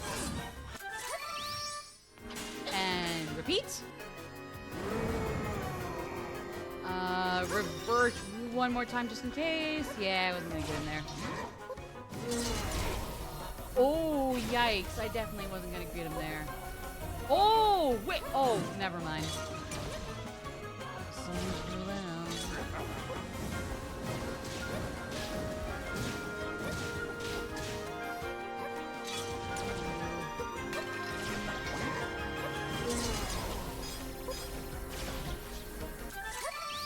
Oh, here we go. That is how we do that. Okay, that's 3 whacks. Hey, get out. Okay.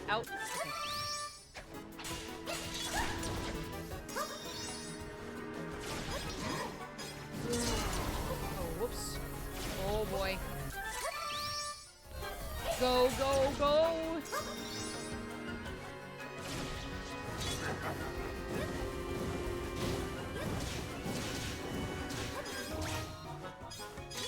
And...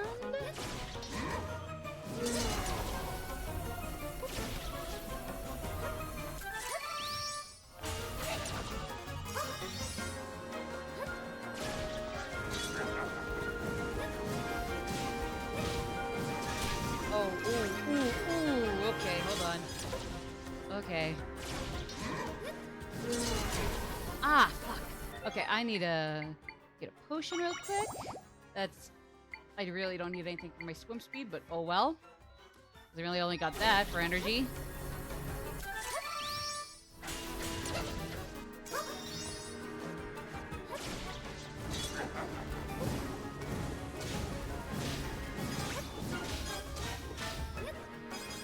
Okay.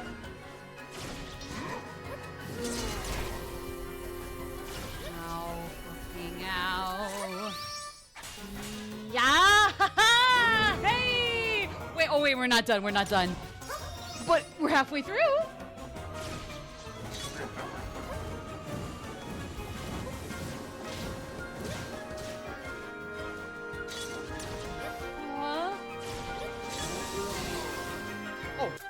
Oh, right, duh.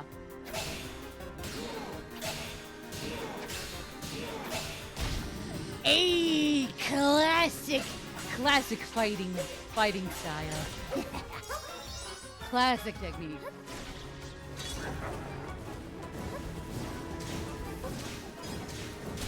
Oh, I. Oh shoot, I missed the... There goes the window for Dead Man's Volley. Crud. Okay, hold on. I need to get some recovery anyways. Okay, let's go. Alright, Dead Man's Volley for real. Alright. Or not. Okay, my bad. I kind of screwed that last bit up. Sorry, guys. I got Disco. I got this. Watch and learn. Or don't learn, because you probably already got this anyways. I mean, this is the second time I'm doing it in my own fight anyways, so... Why do Ganon fights always bottle down to tennis? Very good question. I guess he's just really I guess he just really has a deep affection for the Dead Man's Volley trope. I think that's also another word for it, but tennis, Dead Man's Volley, volleyball, they're all the same. Why do people give these sports such distinct names? They're all the same. Yes, even tennis and volleyball can get you killed. Even they can turn you into a dead man. It's all the same. This is why we need to read books instead of going outside to play. Suck it, athletes! Sorry, I'm just kidding. Because obviously, hey, athletes are not prone to being pricks to nerds, but hey, the philosophy is we don't have to turn it around so that the nerds are suddenly jackasses to athletes, you know? It can go both ways if we're not careful, so just be nice, people. Please. Please.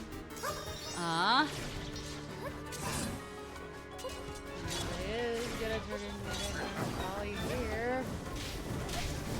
This guy's mom. Oh. Ah, fuck, I keep missing the window for that.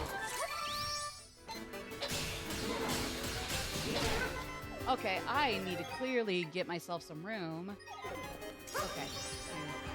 I gotta get myself some room here. Okay. Here we go. Come on.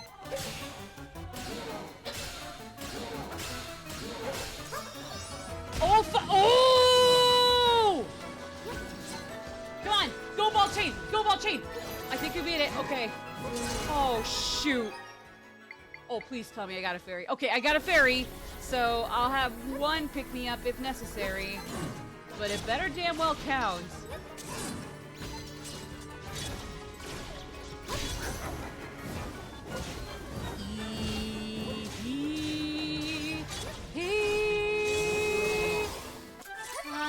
is this enough room? I don't think so, but let me try. Nope, it wasn't. It was not at all.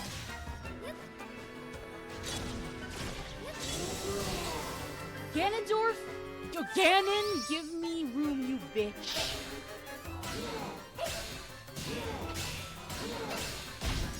There we go. All right, Ball Chain Trooper, go. Pikachu, I choose you! For Ball Chain Trooper!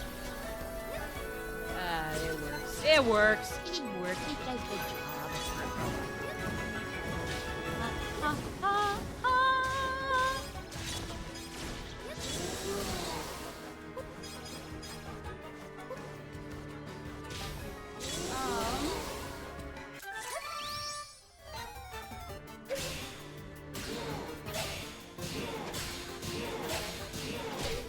Ow! Okay, I need to watch what I'm doing here because if I fuck up one more time, it is no doubt game over. I'm fucked. Ah! No! Shoot! Okay. What do I start back here with? Oh, okay. All right, let's try that again.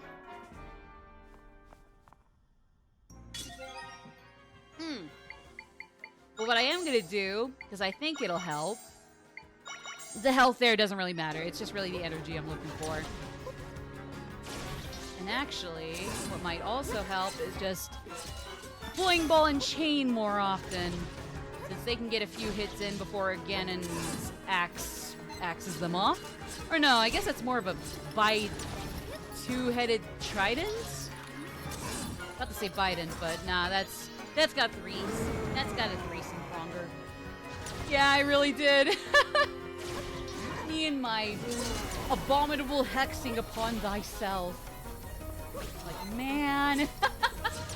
I just never have the greatest luck with not, jinxing myself. It's like as soon as I accidentally do that, even if it's accidental or unconscious, like I don't mean to jinx myself, it doesn't matter. God hope that, let's just hope that I don't notice or that the game I'm playing or whatever I'm doing doesn't notice or didn't notice. Ooh, okay, careful. Watch it. I was trying to get some hearts there, my bad.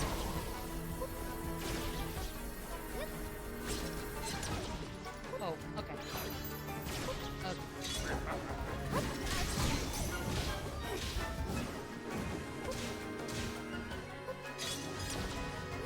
Alright, let me try to leave those two little particles be.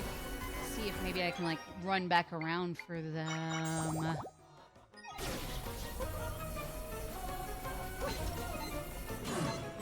Ah, frick. Nope, not quite.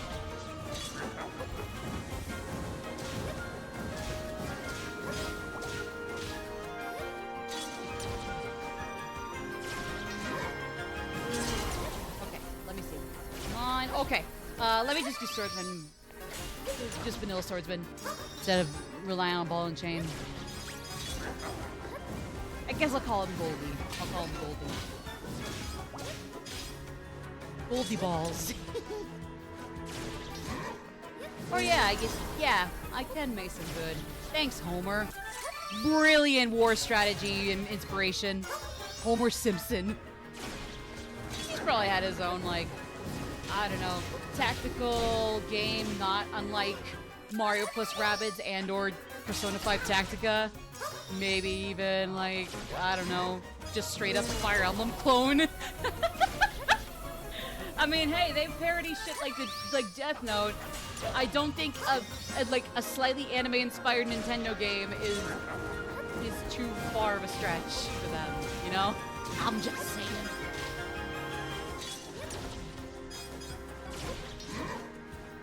Yeah, might as well do that. Oh, yeah, of course it'll do that. Right, I guess.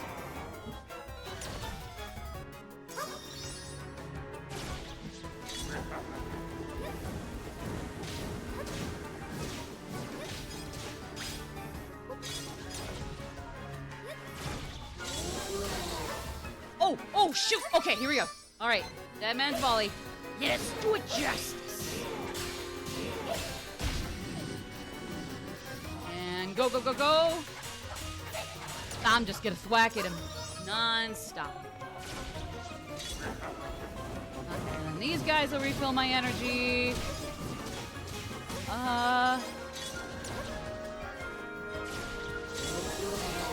Okay, here we go. This'll work. This'll work. Oh shoot, I can't reach Chad. Oh no, no, no, no! I know Hercules is considered one of the lesser of the Disney Renaissance, but Danny DeVito brought his A game like always.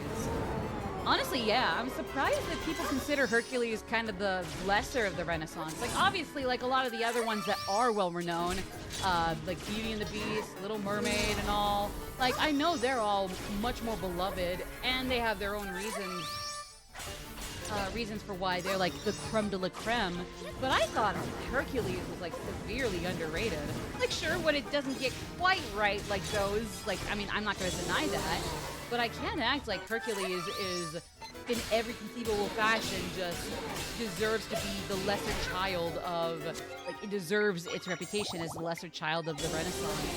Like, in its own way, it had its own ups compared to the others of its kind. And, like, sure, like, those ones deserve their popularity, absolutely. But I can't say that Hercules deserves to be less popular, because I thought it was absolutely goated. It's probably not my choice for my favorite Disney movie. I don't even know if I necessarily have a favorite now anymore, to be honest. Not just because of how jaded I've been with Disney since they've, like, really lost all luster and passion I had come to expect from them, or like hope for them. But like, just, I don't really know if I have a favorite. I mean, like, I liked most of the movies they've had over the years, like Sleeping Beauty, Snow White, Cinderella, Beauty and the Beast, Mulan, Aladdin, Frozen and Tangled. Somewhat Frozen, especially Tangled though. And even Brave, like, we're all absolute goats in my opinion. I just don't really know if I necessarily consider, like, even the oldies like Little Mermaid or Sleeping Beauty my favorites anymore. I'm not sure. We can agree that Megara is hot. Oh yeah! I mean, come on! I mean, come on. When this, trying to get back into good graces biologically and mortally, demigod says that she's hotter than Aphrodite, and even from what glimpses we get of her, even Aphrodite is an absolute babe. Like, yeah, they cooked up a gorgeous and genuinely engaging female character. Like, she fucking G's Disney. Yeah, absolutely.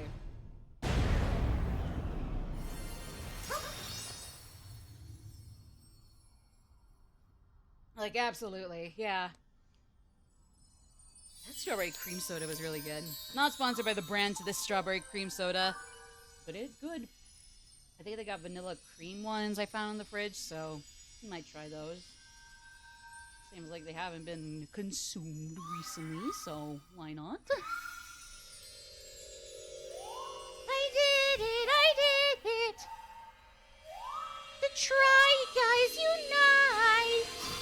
And they don't have the douchey cheating on his wife with a coworker one that then proceeds to make fun of the response he got for being an absolute cunt.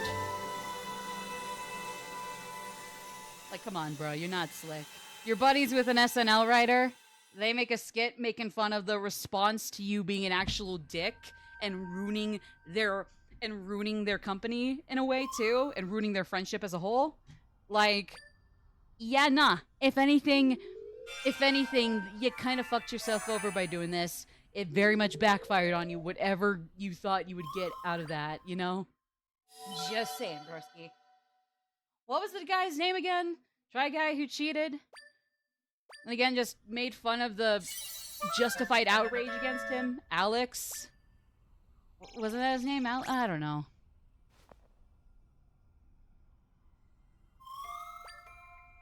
Ned. Okay, then yeah. Fuck Ned. I mean, I only watched, oh wait. I'm sorry I don't know more Zelda.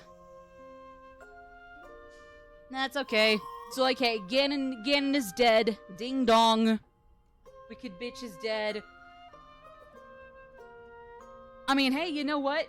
As much as I love Twilight Princess, even though it used to be my favorite of the series until Breath and Tears, and even Wind Waker comes in a very close second to Twilight Princess, I do like how this is kind of a take that to how Twilight Princess, and even though it wasn't as egregious back then, obviously A Link to the Past, where it's like, there's like some other main villain, not Ganon, when surprise, it was Ganon the whole time!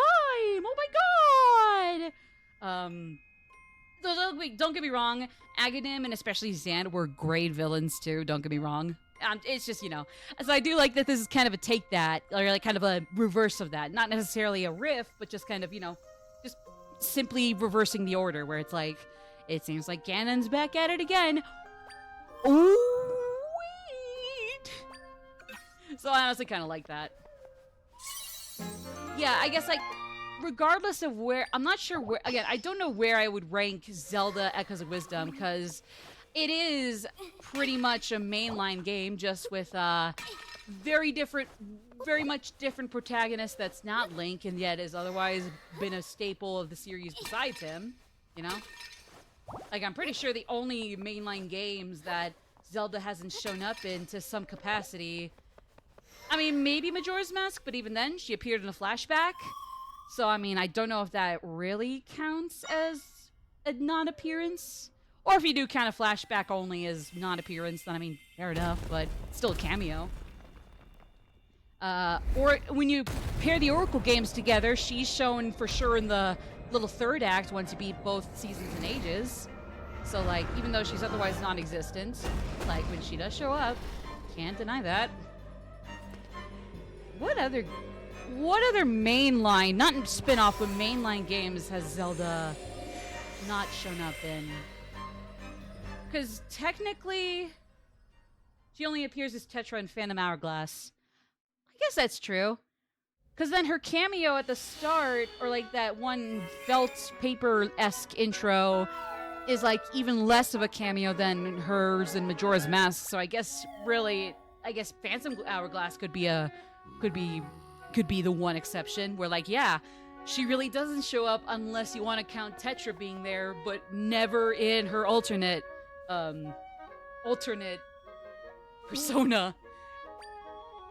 Oh my god, I hate myself for saying that. That word has been absolutely obliterated to hell and back in my consciousness. Oh no. I was plugged into a rift. Also, although I love how King Rome, Boss Rama's Hyrule, and Breath tried to make amends for what he failed to do in life for his daughter. Even though I do admire Rome for, as it goes, trying to make amends and get Link to help set things right for his daughter to, like, somewhat make amends as much as he can for what he failed to do in life, but even so, God, Rome really fucked things up and was such an abusive asshat to Zelda. Like, I mean, I guess on one hand, we could be grateful that he wasn't physical, but he sure as hell was, like, very emotional, verbal, just very emotionally, verbally, and, like, just, I guess, maybe more psychologically abusive to Zelda. And it's like, all because you had to be such a cunt to her, you die and let the world just absolutely go down the drain. Way to go, Gravy Beard. Whereas this King of Hyrule is just so much nicer. Like, he's still kind of a doofus, I guess, or at least there's some things he does that, like, slightly imply a bit of a doofus, but he's so much nicer! Like, when Zelda isn't necessarily, like, getting so much crazy stuff done, but, like, is definitely not screwing things up, he's still nice to her and doesn't, like, act like a prick. And when she actually does things right, he's so nice to her. He's like, oh my god. King Rome, fuck you. I know it was the point that you could never, but you really could never. Go disperse again, like you did in the end of Breath. You put your own safety at risk. You've done so to protect our people. Save Hyrule. Zelda, my brave and selfless daughter. I just went through that tangent, so I'm gonna stop myself, but I am so very, very proud of you. Well done. Fuck yourself, Rome Bosphoramus. You could never be Echoes of Wisdom, King of Hyrule. Or Rauru in the Breath Tears duology, really. Like, even Rauru and Sonia were way better parent figures than Rome.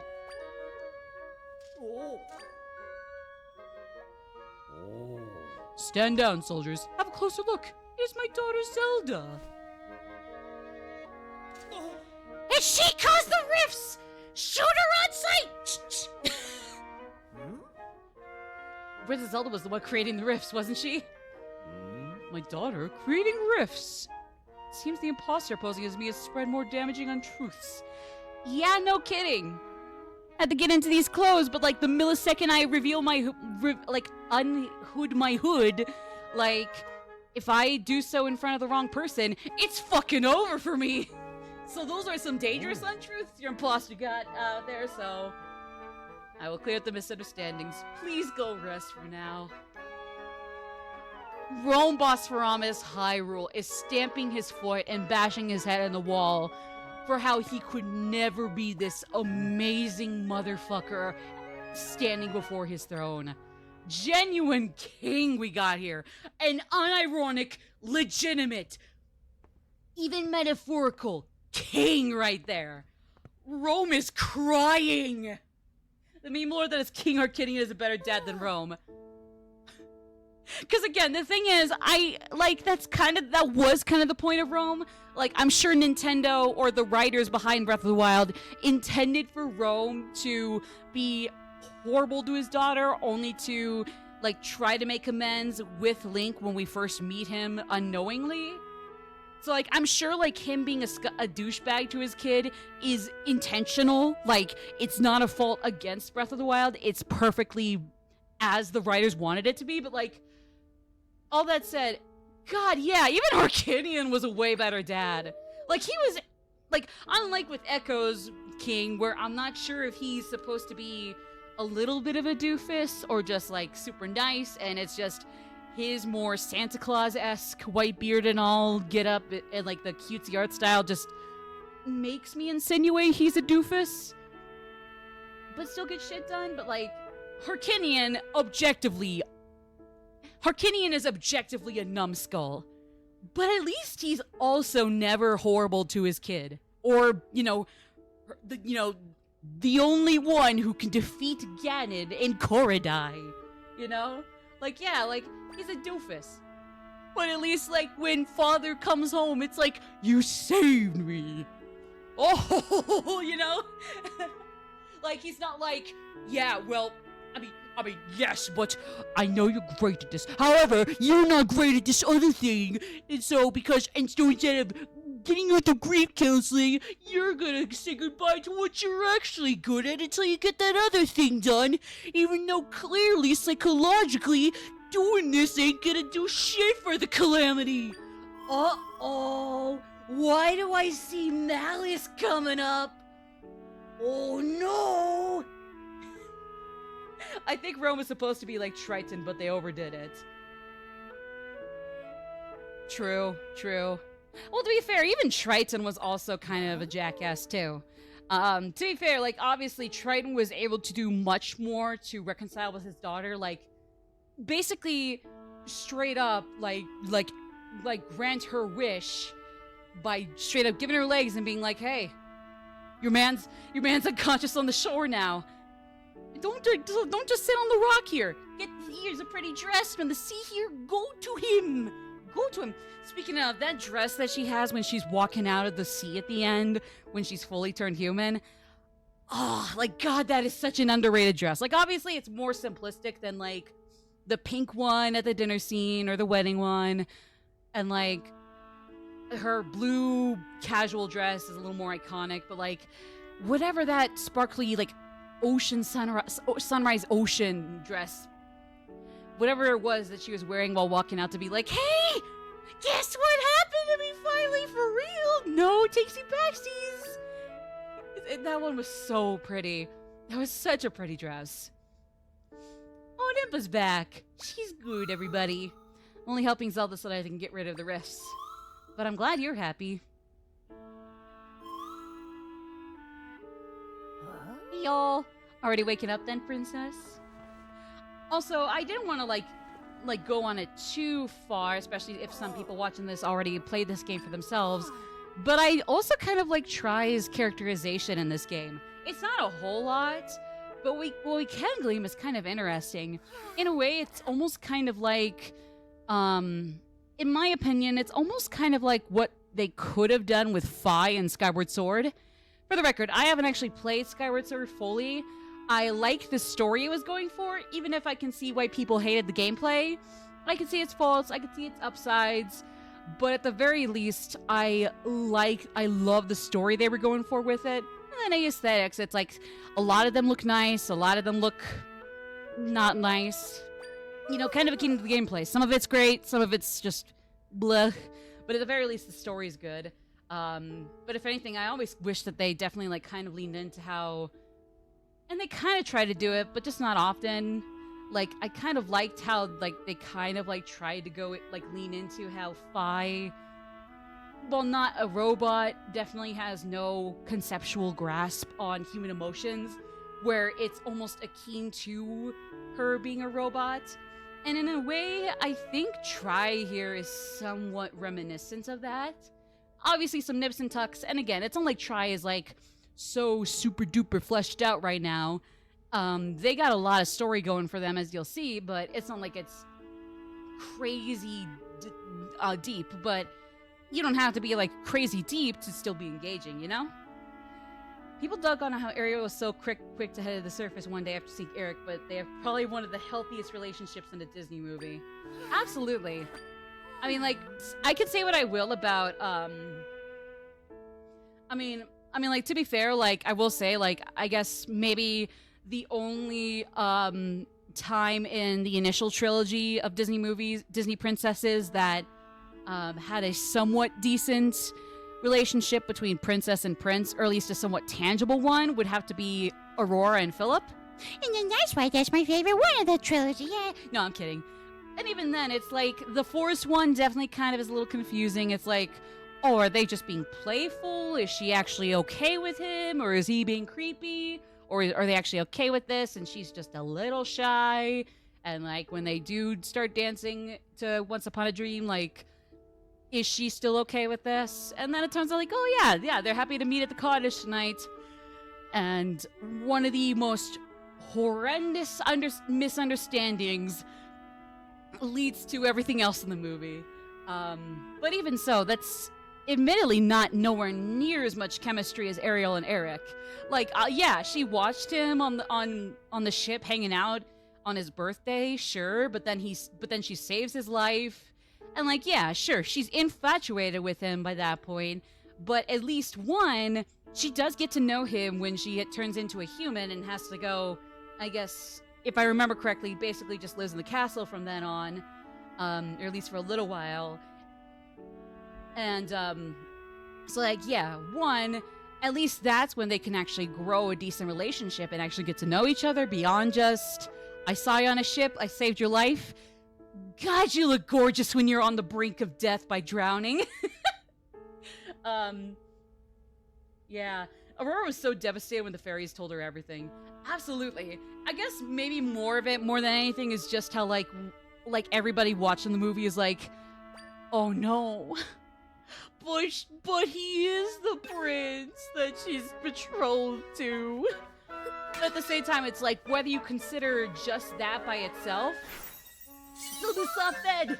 Most OP healer in the game, not even kidding. Unless, I haven't tried it if you can possibly use this during the middle of a boss, but, like, especially if you actually can do that during a boss, like, again, fucking OP right here. But it's like that, or even if, like, you are in her shoes, like, misunderstanding or not, she herself can't know that, so, like, of course she's gonna be upset. And so it's like, yeah, so then, like, she breaks down, runs up the stairs, and is like, yeah, like, genuinely assumes the worst, because unlike us, there's no way she could figure out that, nah, this isn't as bad as it seems. Oh, frick, we got ad break. Ah, shoot. We'll be right back after these messages. Cause hey, we saved Dad, and we still got places to be. So we'll rendezvous with the royal family in a little bit. All right. See you guys after this. Sorry.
Okay, hello everybody. We're back.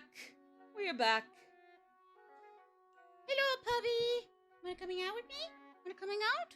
Oh nah, he's chilling. He's sweepy. Dog is sweepy. Dookie! Oh, he's definitely sweepy. I shouldn't bother him. Alright, I'll try to actually voice this one. Ah, Zelda, I trust you got some rest? Now then, we are all here. It is time for us to discuss next steps. Tri informed us earlier about what is occurring in Hyrule. Through your hard work and determination, the large rifts have been tended to. Still, peace has not yet been restored to Hyrule. There is work to be done. Right. The Ganon we fought beneath the castle was an echo. He was created, so it's possible that the monsters that captured my friends were also echoes like Ganon. Initially, I deduced that everything had been at the hands of that monster Ganon. That following Link's defeat of Ganon, we were seeing the after effects of the battle. But try, you believe we may have been facing a different enemy all along.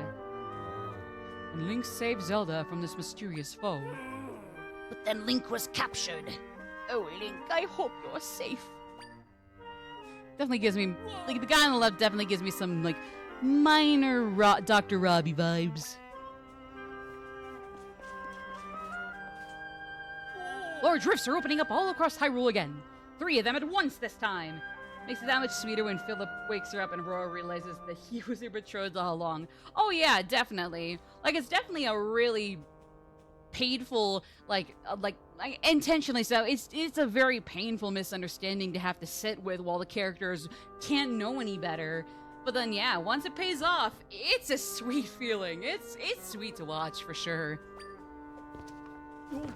No! Where are these rifts appearing? They've appeared in Elden Volcano, Faron Wetlands, and Holy Mount Lanayru. Sire! Elden, Faron, and Lanayru. I wonder... Considering those locations, then could it be... What is it, sire? Those regions connect directly with the Prime Energy. Metroid Prime Energy? But then that means we'll create Phazon again! Oh no, get Samus to take care of this! And that's the actual plot of Metroid Prime 4. It's just a goofy-ass Echoes of Wisdom crossover. The Prime Energy, a source of power beyond our understanding, left behind by the goddesses. The knowledge of its existence has been passed down through the royal family since long ago. Those 3 regions connect to the 3 goddesses and, in turn, to the Prime Energy. It's as though the rifts are targeting... It's as though the rifts are targeting those areas very specifically. This might mean the rifts are natural occurrences, but are being created by someone. That's impossible! But then, if that's true, the Prime Energy could end up with the enemy. There are yet more legends passed down by the royal family of Hyrule. When evil strives for the Prime Energy, a wise priestess and a courageous hero will appear to defeat a powerful enemy. Together, the priestess and the hero will rend this evil asunder. Still amazing that Disney of all studios got away with the use of the word hell in 1959. Absolutely. Like, in hindsight, it might seem a little petty that some people would hunker down on an animated movie. Maybe not necessarily a kid movie, but at least back then, they wouldn't know the difference. At least back then. But like, yeah, nah, they still went with it anyways. And that's exactly what leads to the scary-ass Maleficent dragon part of the finale. It was so cool, for sure. God, they fell off so hard. My God, it's not even funny. A priestess and a hero. Zelda's gotten rid of many rifts. Could Zelda be the priestess of legend? She must be. But then, who is this hero? What do you think? Come on, doy. Perhaps it is the swordsman, Link? Eh? Come to think of it, Zelda mentioned that Link's able to move, even while in the still world. He's also been fighting the enemy all on his own. If Link is the hero, then that means both the priestess and the hero have indeed appeared. True, but Link's been captured by the enemy. Well, we got our objective, baby. Mend the 3 rifts in the regions connected by the goddesses. This will thwart our enemy. In order to stop the enemy completely, however, you must do even more than that, Zelda. You have to find the hero Link, and the 2 of you must join forces, fighting together. My daughter, I have only and ever wished for a peaceful life for you. But it seems that fate has other plans. You are the priestess of legend, the hope of Hyrule. We will do everything in our power to support you on this most dire journey.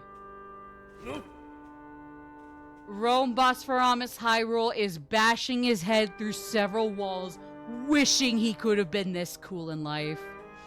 Minister Left, you are to continue working with Blueberry, monitoring the rifts. General Wright, lead your soldiers to contend with the monsters across Hyrule. Yes, Your Majesty! Yes, Your Majesty! Impa, it is time. Provide Zelda with the garments. I will do so with haste, sire. Impa's adorable in this game. Remember the intro where she has like this whole ass like Sheikah kung fu technique she throws at some of the soldiers when we're a fugitive? And it's like, oh, she just looks so cute! Even with that, she looks absolutely adorable. Oh, princess, these clothes suit you well. Hey! She looks so cute! She does look really cute. These are your ancestral vestments, passed down through the royal family. They will be perfect for your needs as you continue on your quest. I imagine the enemy's ultimate aim is to obtain the Prime Energy. We do not yet know the enemy's true nature, but I fear that Hyrule is in grave danger. As a leader of Hyrule and the Priestess of Legend, please do what you must to protect our kingdom. Okie dokie. Hey, we did it! Basically, I would consider that basically the halfway mark of the game. Crossed, or touched, and about to be departed from. All the traveling you've been doing, Land of Hyrule is quite fast after all. Oh, right. Right. Your mare is being carried forward at Hyrule Ranch, just on the west side of Hyrule Field. Nice, nice. Pardon? Monsters spread across Hyrule. Any info on monsters? Oh. East to Hyrule Castle, an archaeologist studying the ruins reported having a run-in with a monster there. Oh. Okay, so I think I understand what those monsters are in Jabul and Eastern. Because again, I've gotten everything up to the point of no return before the final boss in my own file. So, hey, nice. And hey, we're no longer a fugitive. Let's go. We're not going to have our heads chased after. Woo! Whee! You're so cute. Wee, wee, wee.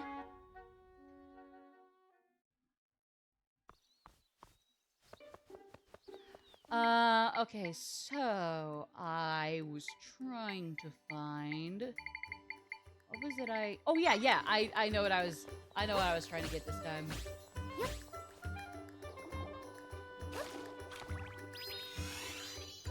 There we go. Hey, hey! Yahoo! Got a mic crystal. I can use it for enhancements at Blueberry's home. Yippee. That's good. That's good. That's good. Yep. Some of these secrets are all coming back to me. Like this is all second nature out of nowhere. Why? Again, I don't know. Just remembering a lot of these just comes out of nowhere the millisecond I'm let loose again. But yeah. I'll put that back. Actually, no, I think it might be better right there. Just for giggles. Have I been down here? Oh, right. This is the entrance to the dungeon. Right. Okay, that was the entrance to the dungeon. Okay, I see. Okay. Oh, Zols. Ooh, okay, this will be fun. Because there are a few sub-quests and/or main quests we got to do before we can get a certain outfit I've been waiting for. Mainly because I'm very vanilla. But I mean, I don't know. Sometimes it can work out for me just well. This princess lady, that's adorable. Oh, I know just the thing right there.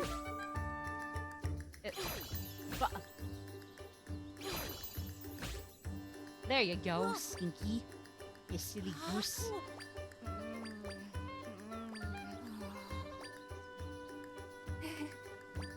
I like Souls even more.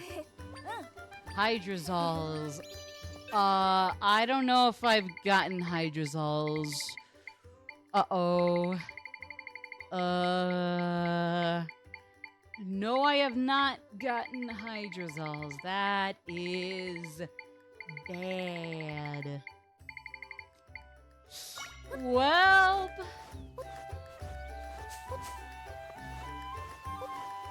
Well, I know I just need a Hydrazol for that quest, and then there's like one other thing I gotta do after that, but it's pretty easy to get after I get just a Hydrazol, so... Ah, shoot. Where do they keep Hydrazols? Uh-oh. Oh, boy. I'm stumped about that one. Ooh.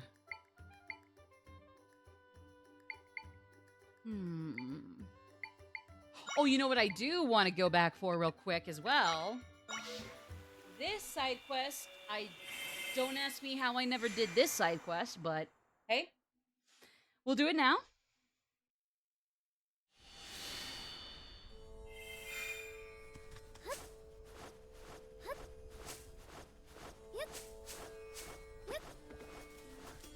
Okay, let me just double check. Nothing in there. Here we go. Flying tiles. Abracadabra, motherfuckers.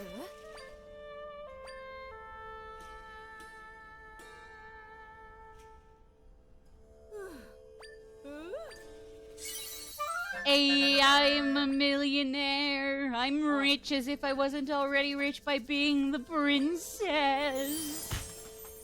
Whoopee. Alright, let's do some smoothies. Sure, don't know what the hell this'll make, aside from an unfortunate smoothie, but I'm tired of... Welp. Guess who jinxed the souls again? Just great. That's awesome. Oh, you cheap bastards. You cheap little mongrels. You donkeys, even. Finally.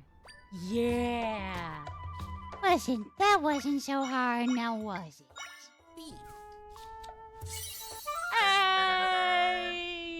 I got it again. Alright, let's see. You can take those, because there's no way I'm ever really gonna need most of those. Definitely not that one. Can do just fine without that, or that. Even that is whatever, despite the energy recovery. Same there. I'll keep these for, like, later smoothie ingredients, but I wouldn't really need those either. Okay, let's see. Now, what else? Oh, I know. Okay. I know. Where do I want to start? Let's start over here. Okay. I think let's do this one last objective, and then, I think we're gonna call it a day. Mainly just because, like, with 3 whole streams, and since there are some objectives I needed to hit up and cross off once I'm done with streaming, we'll just keep it at a pretty simple 2 to 3 hour stream today. For Friday, I'm not sure how long that'll be, but I'd like to think that, hey, it shouldn't be too short compared to these two. Or maybe it will if something happens, but either way, I'll just do my best regardless. It's Dumpy!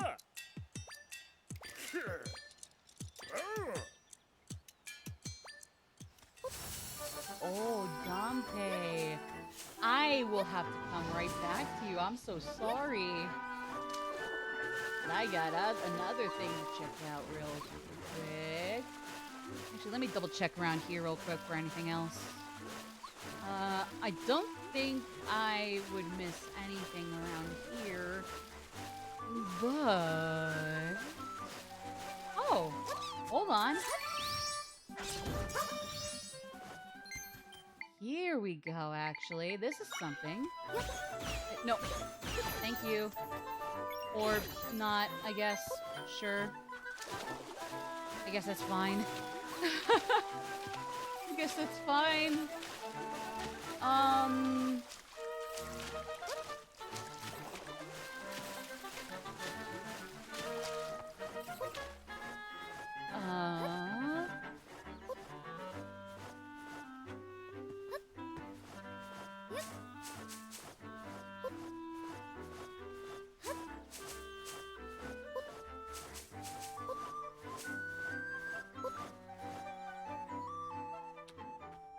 Okay, here we go.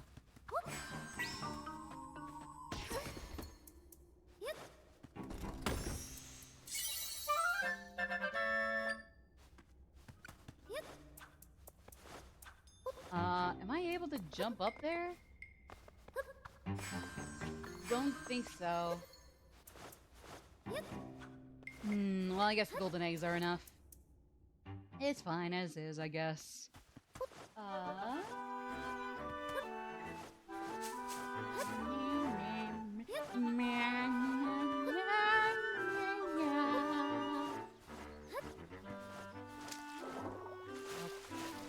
Where are you? Oh, there you are. Hey, buddy. How's it going? Need some patching up? Alright. So like I said, let's mend this rift. Then we'll see what pops out of it as a result. And then once we're done with that, we're going to call it a day. Like I said, I'll be on the day after tomorrow here, same time as usual. I think we're either going to do Yakuza Kiwami, Mario Party Jamboree, or Super Mario Party Jamboree, since that'll be here tomorrow. Not Friday, but it'll be here tomorrow. So like tomorrow I can probably just, I don't know, see if I can dink around with it. And then Friday we can bring it on just for fun, for I don't know, play around in it. I don't know. Or we'll just do Yakuza Kiwami. Or we can do both. Like I said, it could really go either way. We'll just see what happens, I guess. But yeah. Otherwise, I'll just finish up this rift real quick. Just an easy 3, and I already got one of them. So, shouldn't be hard at all.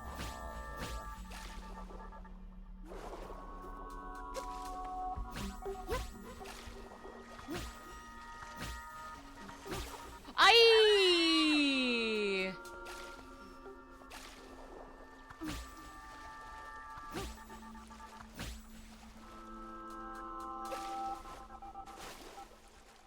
Here we go. Uh-huh.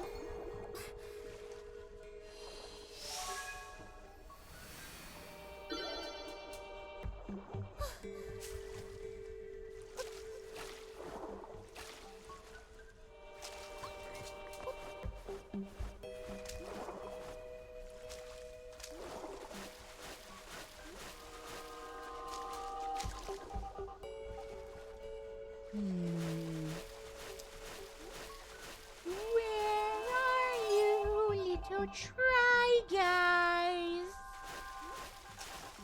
I think actually they might be over here. It's a closed off alcove, so I got no reason to not put 2 and 2 together. Yep, there it is. All right.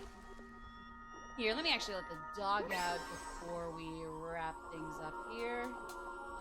Oh, okay. Just confused by what the hell that meant. All right. Here, puppy. Wanna go inside for a little bit? Wanna go outside for a minute? Here. I'll be down in a minute, okay? Hey, take a second, okay? Take a second, baby. I'm not even gonna shut the door.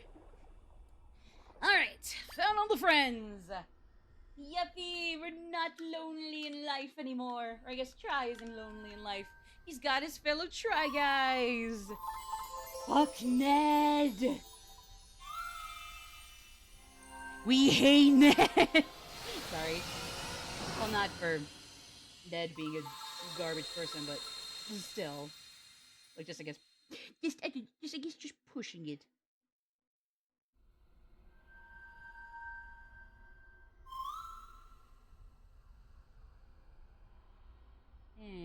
case.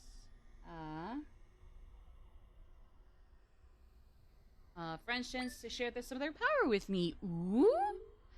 Oh, come on. Shoot. Oh, man, really? Fine. Alright, that's fine.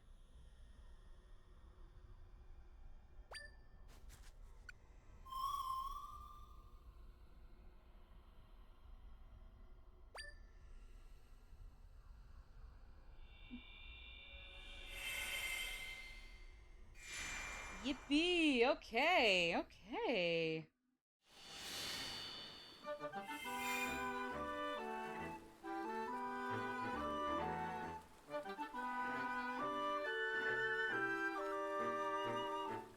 Okay, here we go.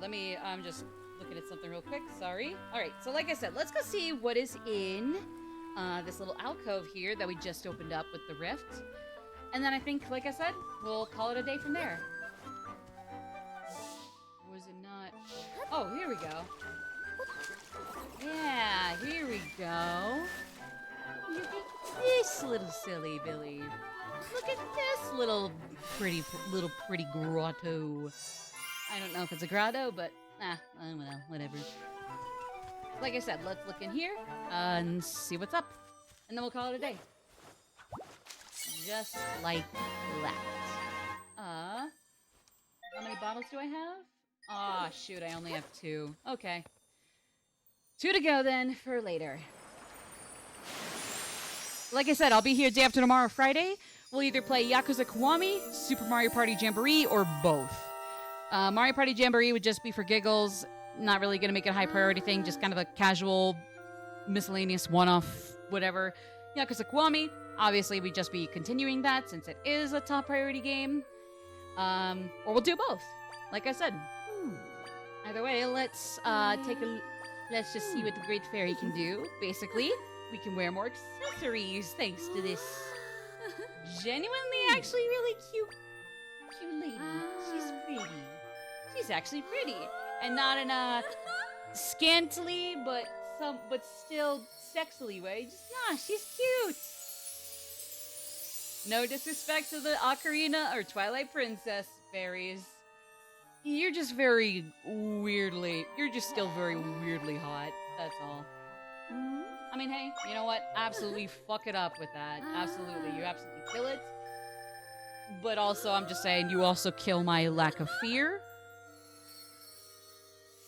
Yeah, I'm always confused. Not your fault, but, you know. Nah, I guess the Ocarina fairies are technically hot, just, not my thing, but I guess they're pretty. Yeah, I can do this one as well. And I'm pretty sure that is the most I can do when it comes to accessories, or accessory slots. So, there it is.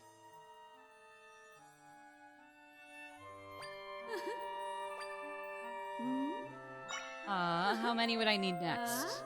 We're gonna need to get 1,000 rupees again for her. Shoot. Okay. That's fine. Let's see what we can equip before we go, though. Yeah, so jump height, it's basically a staple. Not even gonna lie there.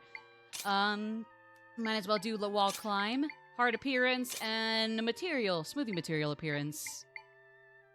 Bingo, bango, bongo. Oh, nice. Okay. All right, but that being said, we're calling it a day. You guys already heard that I'll be here day after tomorrow with either Yakuza Kiwami, Super Mario Party Jamboree, or both. So, I'll be seeing you guys then. You know where to find me on my socials before and after that. Hopefully I'll have something cooked up and ready to go sometime soon. I don't know, but I'll do my best. It's a little slow, but hopefully soon I can pick up some speed if I can just keep nicking away at some of these projects. But we'll cross that bridge when we get there. You know where to find my socials. And for streams, I'll be seeing you guys day after tomorrow for either or both. So, take care and enjoy your halfway point of the week. Until then, everybody, have a good one. Bye.